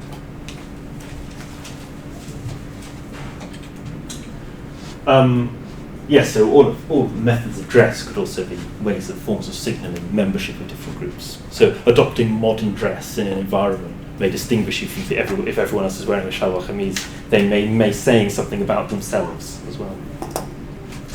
I don't know if that's ever indicated in. I take it a woman would never say Sikh's man who wears shalwar kameez. But they might think it. So by saying, in most cases, not like I can't stereotype, by saying that the person has to be religious, it automatically denotes that the girl would be taking hijab, and the guy would have a beard, with his mom. That's what religious would mean in that context. Okay. Because it has a very strict connotation. Okay. So they're visible. Yeah. It's visible. It's a visible sign. And also pray 5 times a day, and the religious rituals too. Right. If they mention sect, so that means they do the specific rituals too. Okay. Yeah. So to mention sect in itself is a sign of religiosity. Yes, so we've mentioned tattoos, circumcision. It's also true in African cultures of scarring or head binding, foot binding. So to mark the body as with membership of different cultures. So I know this happens in Pakistan, populations who have their skulls moulded in different ways to indicate group membership. The same as occurred in Europe in antiquity as well. I don't know, but male and female circumcision for me. Sorry? Male and female circumcision. I think male circumcision is it has to do with religion, but female circumcision some has have proven that it's a tradition. It's not. I would say within Islam, so we cannot generalize about Islam. Yes. Yeah. So I'd say within the grounds of study religion, I would say we have to treat female circumcision as a religious procedure. That it's justified using the hadith, and the people who practice female circumcision did complain deeply when the British government rendered it illegal, and they said people are trying to destroy our traditions. You say you're multicultural, but you're trying to destroy our traditions. And they're justified by our religion. These are Islamic practices. Actually, in Egypt, just recently we had a severe campaign, saying to all the world through the television and the social media that circumcision for females is not an Islamic tradition. It's just a cultural thing. Sure. I would say, from the perspective of study of religions, we have to see this as rhetoric. Yeah. There was this paper presented in the conference during the last week of October, which particularly talked about circumcision in Islam. Yes. And it said that this practice in females started around late 8th century, early 9th century, and on mass circumcision. Mass circumcision. Yeah, for female.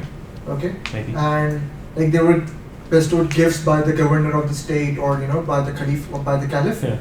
So this was not there before, during the earlier years. Well, I mean, I think that it's very hard to tell if it was or it wasn't. Even if it wasn't, it doesn't stop it being Islamic. Because there's a hadith. I remember. Yes, there is a hadith. So there are. Do you think it is important to distinguish between a cultural symbol and a religious symbol? I think that me as an analyst. Yeah. Yeah, I would say it's you cannot make that distinction. You cannot. Personally, no, I would not choose to make that distinction. I would say that you can recognise that in a given context, people like rhetoricians from different sides may choose to present an activity as cultural and therefore inappropriate. So religion is there's often an antithesis to religion. People say, I'm not religious but I'm spiritual. Yeah. Or this practice is not religious but it's cultural. So people use these terminologies rhetorically. I would say it's very important as a rhetorician not to take, as an analyst, you should not take up a position in these dichotomies. We should observe how they function as discourses. So that's what I would say. So you say, how is the distinction between religion and culture argued in a specific context? Okay, so just going back. So in terms of the female circumcision argument, I don't know whether it is a cultural or no, I wouldn't start there. I said I don't know how widely it was practiced in the 6th century Arabia or in 8th century Iraq. Whether it was either phenomenon, it would not trouble me to describe the phenomenon as Islamic, because people present it as Islamic. That would be my only requirement. So it's presented as Islamic in the sense that it's justified using hadith. But Professor, won't that be generalization if we say like it's a Islamic? No, okay. So you're right. I should be more careful. So I'd say it's manifest. I'd say that we can't actually speak about any practice as Islamic or not as an analyst, or we should concern ourselves that as ethnographers we observe that our contacts describe these things as Islamic. People describe the Quran as Islamic. People describe female circumcision as Islamic. That's the limit of our ability to intervene. And all we can do is the point of our analysis is observe how are these claims made, rather than to say it is Islamic or it is not Islamic. Even if the majority are not like agreeing this statement, still. It's not solely a matter of majority or consensus, because it's impossible to determine that. Because like according to my knowledge, I guess it's only practiced in Africa. No, it is practiced in Pakistan as well. Female circumcision, yes. It's certain regions maybe. Yeah, I think it's not common in Pakistan, but it's been detested. Just recently, in early 2016, there was a mass campaign like that among Bohra community that they were protesting against their Dai, because he was there in Pakistan. Oh, okay. So it was in the media. The people from that community were writing in the media. Sure. So I would say, in the same way of talking about ISIS, which a number of you have been talking about in your essays, I would not say, none of you say this, but I would not make a statement. I would not say ISIS is not Islamic. It's not my place as a social analyst to say that. I would say they are claiming an Islamic legitimacy. Whether something is Islamic or not is beyond anyone's competence to say. All you can say is the mechanisms through which a discourse is legitimated.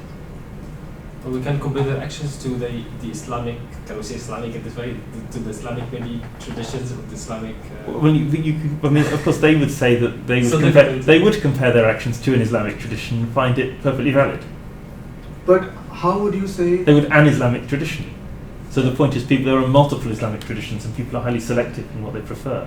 Yeah, but for example, like setting fire on a person, on somebody alive in the street and trying to... Now this is... I can extract from the Quran, from the Hadith. Sure, but they would find precedent to say that it's fine. And people clearly agree with them. Some people clearly find that convincing.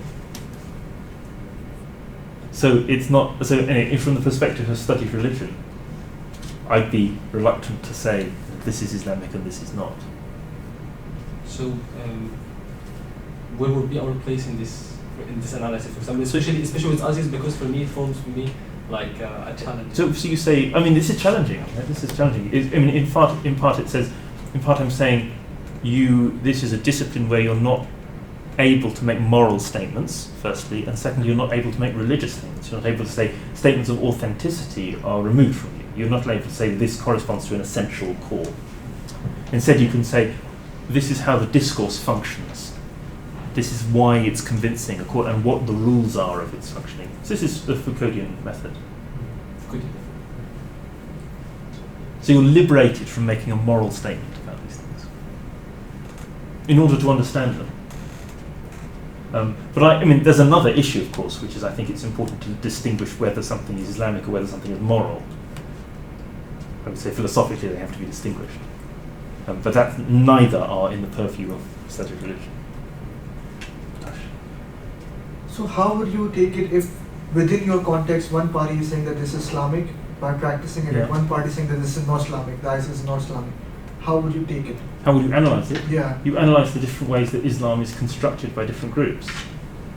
Within the same context? Yes, but you don't refer to those as, you don't endorse either. Your intention is to analyse the function of discourse. It's not to make absolute statements about what Islam is or what God thinks or anything like that. Even after analysis, we are still not in a position to generalize, to judge an action. Exactly. You're not in a position to make a moral judgment, and you're not in a position to say that it's true of all definitions of Islamic in any given context. To be honest, the problem arose when somebody asked me like, but you are a Muslim and Muslims are now destroying the monuments and destroying cultural heritage and they are killing people. Sure, but you could say, I do not consider their behaviour to be moral, or I do not consider their behaviour to be Islamic. That's what I said, so I have the right to say that. I'm just sure, but within the situation of this. Yes, I can't say they are not Muslims because I don't have the authority to say that, but I can say that their actions are not compatible with your understanding of Islamic traditions. I couldn't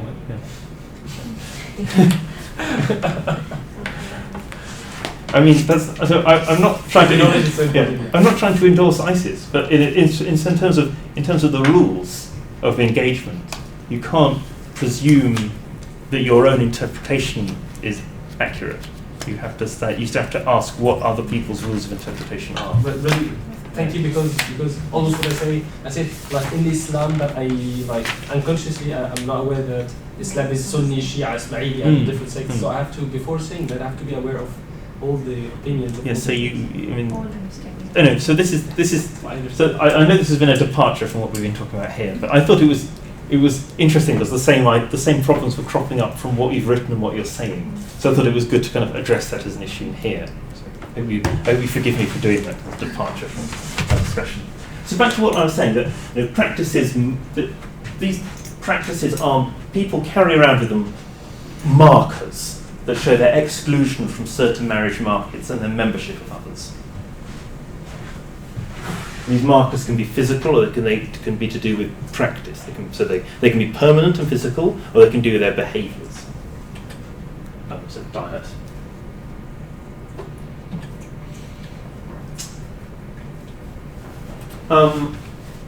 Some of these markers are things that are learnt.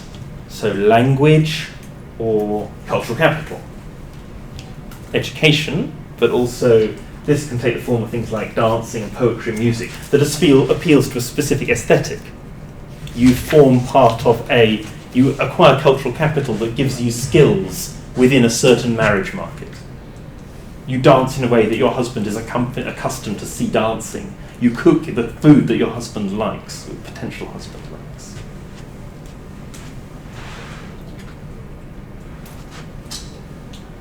So, especially for cultures that have gone through diaspora, it becomes a mechanism of preservation of language and assurance that you make sure you marry someone who knows Gujarati as well, so that you can preserve an ancestral culture, but also implicitly, I would argue, so you can preserve the material interests of that diaspora community.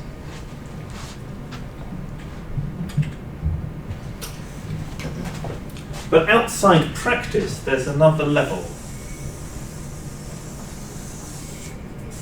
And that's what I want to call discourse. How is practice legitimated? How do you talk about marriage boundaries? How do you support the practices that justify them, through which marriage boundaries are manifested? I'd like to stress here that that plenty of communities have practices that distinguish marriage boundaries without having a discourse to justify it.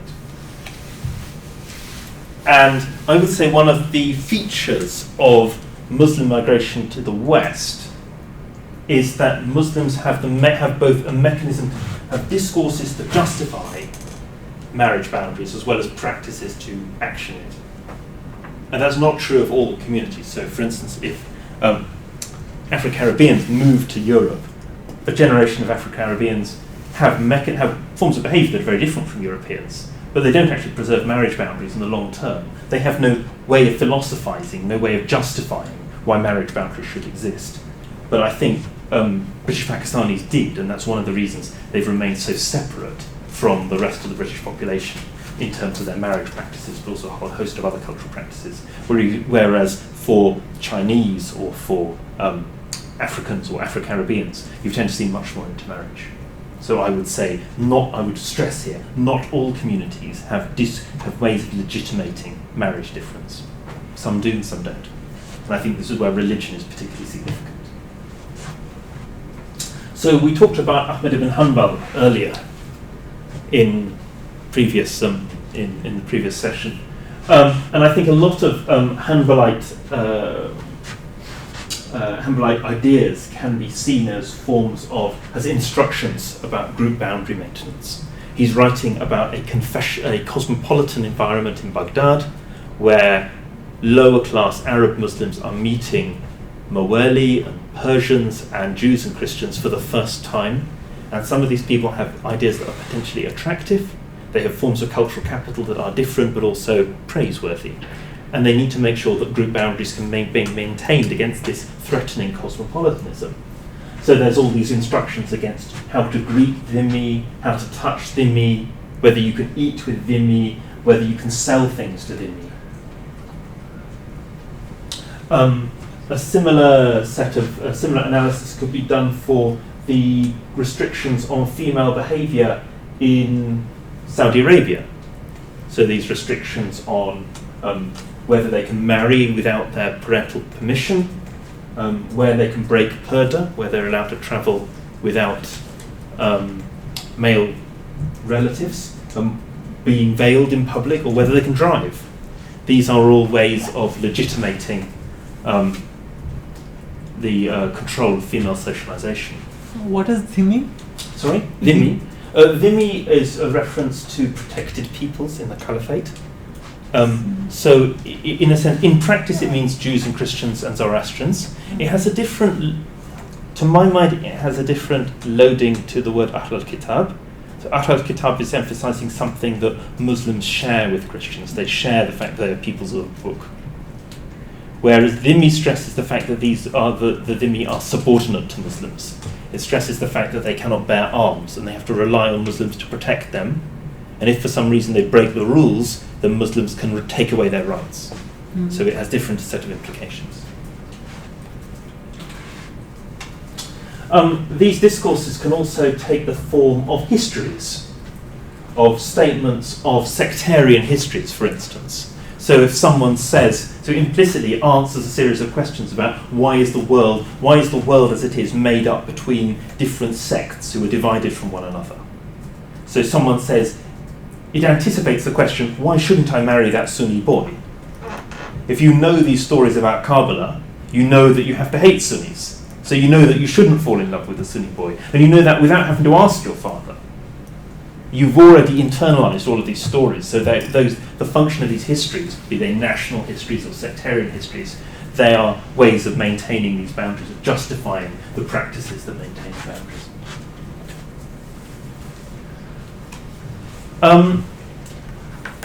I've spoken then about discourse and practice and marriage. And we started off our lecture by saying that a lot of the practice of marriage, and we'll talk about this in response to Atash's question, the practice of izat, of restricted socialization of women to support marriage boundaries, a lot of that is explicable by the material interests of the household. How do you make sure that your daughter doesn't alienate your property? How do you make sure that your grandchildren match your interests? Okay, that's fine. But I'd say a lot of in this more complicated scenario we've got here, in a given household's not able to produce discourse in this way. It's not producing complicated histories. A given house, so people, father or every household in Pakistan, people aren't writing histories themselves. People aren't copying out Ahmed ibn Hanbal. People aren't producing this material themselves. It's produced by elites with interests in the separation of different communities, who want communities to be maintained as separate from one another. So that's why I describe the system that I've laid out here as a coincidence of two sets of interests. One, the patriarchal interests in a given household, a father who wants to make sure that his daughters don't marry against his material interests. The second, of the much wider interests of communal elites, people who hold large amounts of cultural capital in a given community, who have authority within that community, and who will lose that authority if the community ceases to exist. So if all the Shi'i marry Sunnis, and they all become Sunnis, then people who are Shi'i leaders have no followers, and that means they lose all their political power. That's just an ideal type. But if you have invested in a given setup, then you want to maintain it. You want to maintain the system that gives your cultural capital significance. I think this endorses Foucault's opinion, isn't it? Well, it's mildly Foucaultian. Yes, it's also Gramscian. I'm trying to apply to communities those kinds of analysis that are normally used for states. That's what I'm attempting to do here. So I'm saying what do these guys get out of it? Why should you have this interest in the separation of communities? There's a very interesting book written by a man called Toby Mathieson, University of Cambridge, study of it's called The Arab Spring That Never Happened. It's a study of Bahrain in the era, so it's Bahrain watching the Arab Spring in Egypt and the failed uprisings that occurred in Bahrain by the Shia majority. And he talks about the role of sectarian entrepreneurs, of people who benefit from sectarian differences and seek to exacerbate them in order to erase their own interests. And he emphasizes that these are often young men who haven't gone through all the levels of academic training that elderly Shia clergy have gone through. And they can skip levels because of their ability to raise sectarian tensions and gather a following to them. So if you cause a war with the Sunnis, and you're the person who's sort of clamoring for war and saying how it's going to be done, then you'll acquire followers. So there's a vested interest for certain people to try and raise tensions. This is Matheson's argument. What do they get? They get massive political leverage. If you think of a figure like Muqtada al-Sadr in Baghdad, he's able to control a militia, and in a weak state, that means he gets massive leverage from the state. He gets payoffs from the state. He can reward his own followers. He's allowed to run a state within a state because of his significance as the leader of a militia and the leader of a community. But even in societies like England or Canada, multicultural societies, you can find situations where people can demonstrate that they are leaders of a community, and that means that they can get charity money, both from their own members, to distribute as they will. If you get charity money, it means you can decide who qualifies.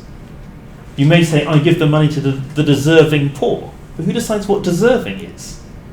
It means that you determine who a deserving, hard-working family man, who that counts as.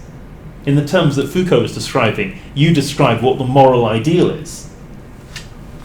And it can also be in environments where the state can actually pay you. So certainly the British state paid community leaders to build their own mosques, as ideas in the hope that this would spread community cohesion. But what it also did, incidentally, was allow these figures to promote boundaries between Muslims and others, as well as gaining personal power and being able to found these mosques for themselves.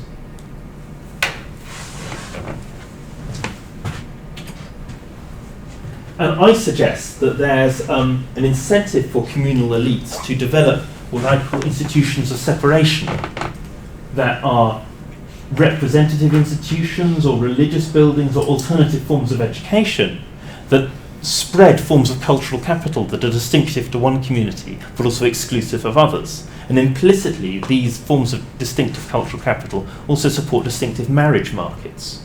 They allow a group of people to, it can spread a certain form of set of behaviours that mark out one community away from others. So these are forms of investment that not only show the power of these community leaders, but they also maintain the separation of their followers from the rest of the population, who might spread other ideas that are critical of one way of life. So I'd suggest that community elites, in order to maintain their own power and prevent their loss of followers, encourage the dissemination of differential discourses and encourage people to live in clustered residence. They encourage segregation.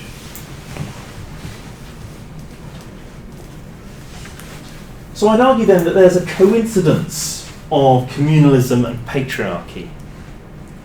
That on the one hand, parents want to control their daughters' marriages to preserve identity and preserve their material interests. And on the other hand, there are communal elites that intend to magnify and institutionalize identitarian difference. And to gain followers, or to support the cohesion of their own communities, they help parents to police the socialization and behavior of their daughters in particular. And in return, communal elites act as spokesmen, which gives them prestige nationally and locally, and often also gives them substantial money and resources. So that's a select bibliography, but I can provide you with other books if you're interested. I've very much taken a line in this lecture of sort of me giving you an argument. It's an argument peculiar to me. This is how I think it all fits together. So it's not something you'll read in the secondary literature. It's how I've tried to slot it together. And what I've tried to give you is a sort of Gramscian reading of communalism. So rather than applying these techniques of causation to critique the origins of the state, I've tried to look at the way that communities regulate and self-justify.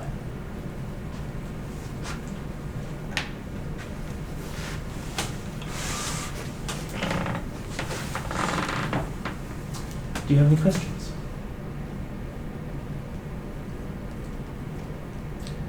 I'm just thinking how the communal elite, for example, they would use determined schools in order to preserve their, in order to how can I say that, direct parents to maintain the identity. Yes. How can they do something like that? So they can, in partly through ostracism. So what happens when, for instance, a Muslim girl is allowed to marry a Christian man in Egypt? What occurs then? There is ostracism of the family in a rural, poor environment. So where people have no access to other forms of legitimation, no access to other forms of politics. In that kind of environment, you can see that family could. This is a scenario. I'm not giving you an example. I'm just. You have the wider Muslim society ostracizes that family, so they stop being their friends, and people might say nasty things about them, or not prevent them from getting a job, or not let them come to the mosque.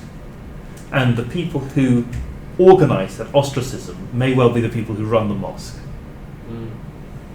who don't want these boundaries to be crossed. They have a vested interest against losing membership. They don't want people. There's a fear then about what's going to happen to the children of that out marriage. Not only, so on the one hand, a religious taboo's been obviously broken. And secondly, there's a material concern. What's going to happen to the children of that out marriage? Are they going to become Christian? Are they going to become atheists? There's a sort of reduction of their strength. So that demographic interest is a concern for the communal elites. But it's going to intersect with the immediate interests of a given family, with most given Muslim families in a rural environment. I'll give an example because during the revolution in 2012, yes, I think, one of the leaders of the Muslim Brotherhood in Egypt, he was speaking live in the television, and he said that, I think it was like a slip of a mouth. He said that, without being conscious, and he said that, well, yes, here in our community, the Muslim Brotherhood, just a male from the Muslim Brotherhood has to marry a female from the Muslim Brotherhood. Fascinating. We get married from from our community. Yes. And the community means the brotherhood. The brotherhood, yes. Fascinating. And he was criticized like. Yes. Yes, well, I mean, that would be a good example of intensity of religiosity of a political party. Because Communist Party members would marry one another. And endogamy can exist at lots of levels, and they don't necessarily have names. Not just from the family, maybe from the community. What I've said here essentially describes ethnic and religious communalism by and large, but it could be applied to other forms of community that aren't necessarily so prominent. I don't, as it were, wish to let them off the hook. I wish to describe religious communalism and ethnic communalism because their means of self-preservation are relatively sophisticated, and that has allowed them to preserve identities over long periods of time. I'm not saying that all practices and all ideas remain the same, but there's a genealogy that's long and extensive.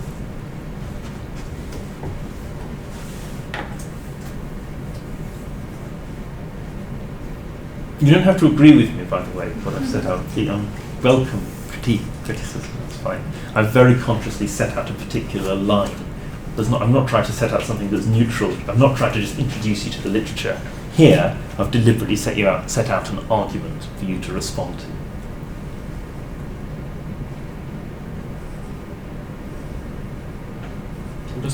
I'm somehow trying to link this, for example, with Foucault, with Gramsci, and with the ideas of Marx, and I think that at the end of the semester I will be a philosopher. I think everything is linked when it comes to society.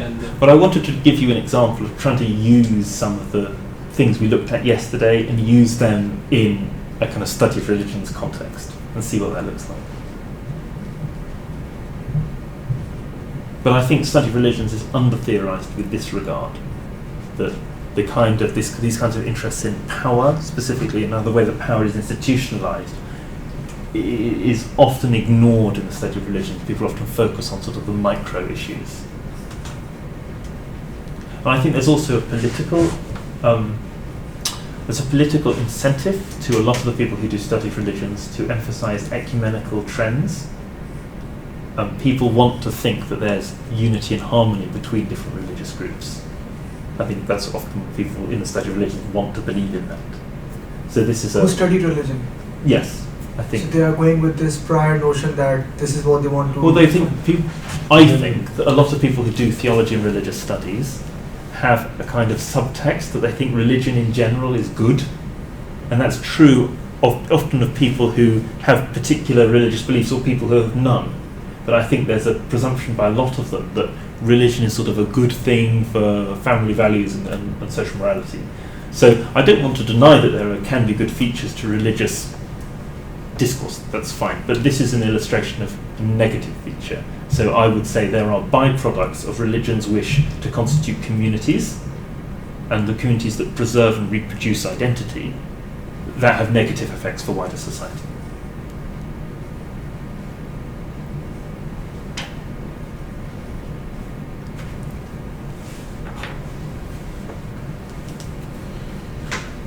Does it apply to every case, the answer you give to his question? Or it depends on... Which answer? The answer you give to his question, Waleed's question, does it apply to every case? Or it depends on certain area? So what I've set out here, I think I would say it works for... Britain, it works for Europe and religious minorities in Europe, and I'd say it works for West Asia and it works for South Asia. That's the kind of general claim I'd make. I'd say that how you see power manifested, how power is cashed in different environments will differ radically. Where the state is stronger, communal elites tend to benefit from being able to use the welfare state and being able to gain influence in a political system. I think that's what happens in Britain or Canada. Where there's a weak state like Iraq, that's manifested in basically how to raise an army. Sectarian elites in Baghdad have literally raised armies and controlled districts of the city. Have their own checkpoints where they'll check you to see what your religion is on your identity card. So that, how that power is manifested can differ markedly. But I'd still say that the driver, what makes these kinds of situations possible, is people's preference for endogamy. And where that is stronger, I think can lead to this potential for. I think it can generate dysfunctional states and social distrust. And who will actually decide what to do with the children? Well, I mean, that differs markedly from situation to situation. I'll talk more when we talk about secularization, but in a European context, the pattern you see for members of religious minorities who intermarry is that children tend to have no religion. So the most stark example was the children of Jews and Muslims in Austria are the part of the population most likely to have no religion. So in a sense, if you break the exogamy taboos, you have two religions with very strong exogamy taboos. So for people who marry one another in that environment are probably more likely to be critical and questioning of the whole religious package. That's less marked in Britain, and I would have thought in environments where atheism is not tolerated, like Pakistan, then you probably have people follow one or other. And I imagine that in Pakistan the pattern is for patriarchal transmission of religion, but that's just my hunch, and please tell me if I'm wrong. If a Sunni marries a Shia, is it normally the father's marriage, is the father's religion is the... Most probably, yeah. In most cases. Yes. I've never observed an example of intermarriage. between Shia and So it exists or not? Okay. Yeah, it exists. Yes. Yes, it's not obvious. I mean, I've known situations in Syria, for instance, where the children were brought up as Christian from a mixed marriage. But I'm unaware of how public that was, and I'm unaware what was said on identity cards. So certainly I know for Egypt that there's a common phenomenon where people practice a religion other than the one stated on their identity card. Because in Egypt, just Muslim or Christian. We had a problem, but it was like 10 years back when the Baha'is, they wanted to say, they claimed that the government put on the identity cards Baha'i, but the government So you can't say you can't have Jewish on an identity card? No, I've never seen that. Never seen it. I mean, I've met Jews in Egypt, so yes, I know Jews in Egypt, but I've never seen. But I don't think so. But I've never seen an identification card with. I may ask because I'm not sure. I mean, the situation is different, of course. Jews and Baha'is, you can see the different logic.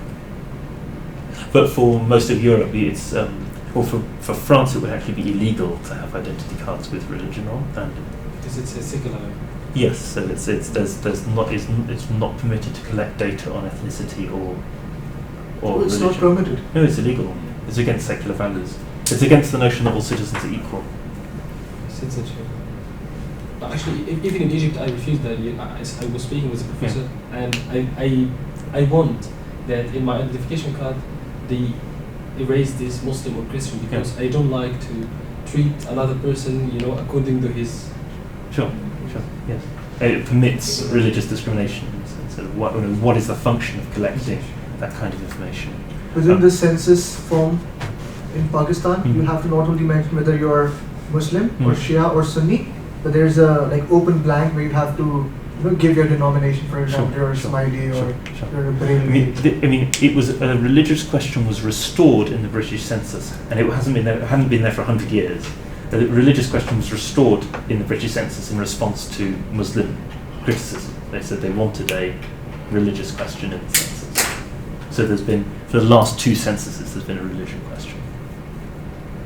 In the most recent pilgrimage, the pilgrimages from Pakistan, they were asked whether they were Sunnis or Shias. Oh, really? That's been taking place since forever.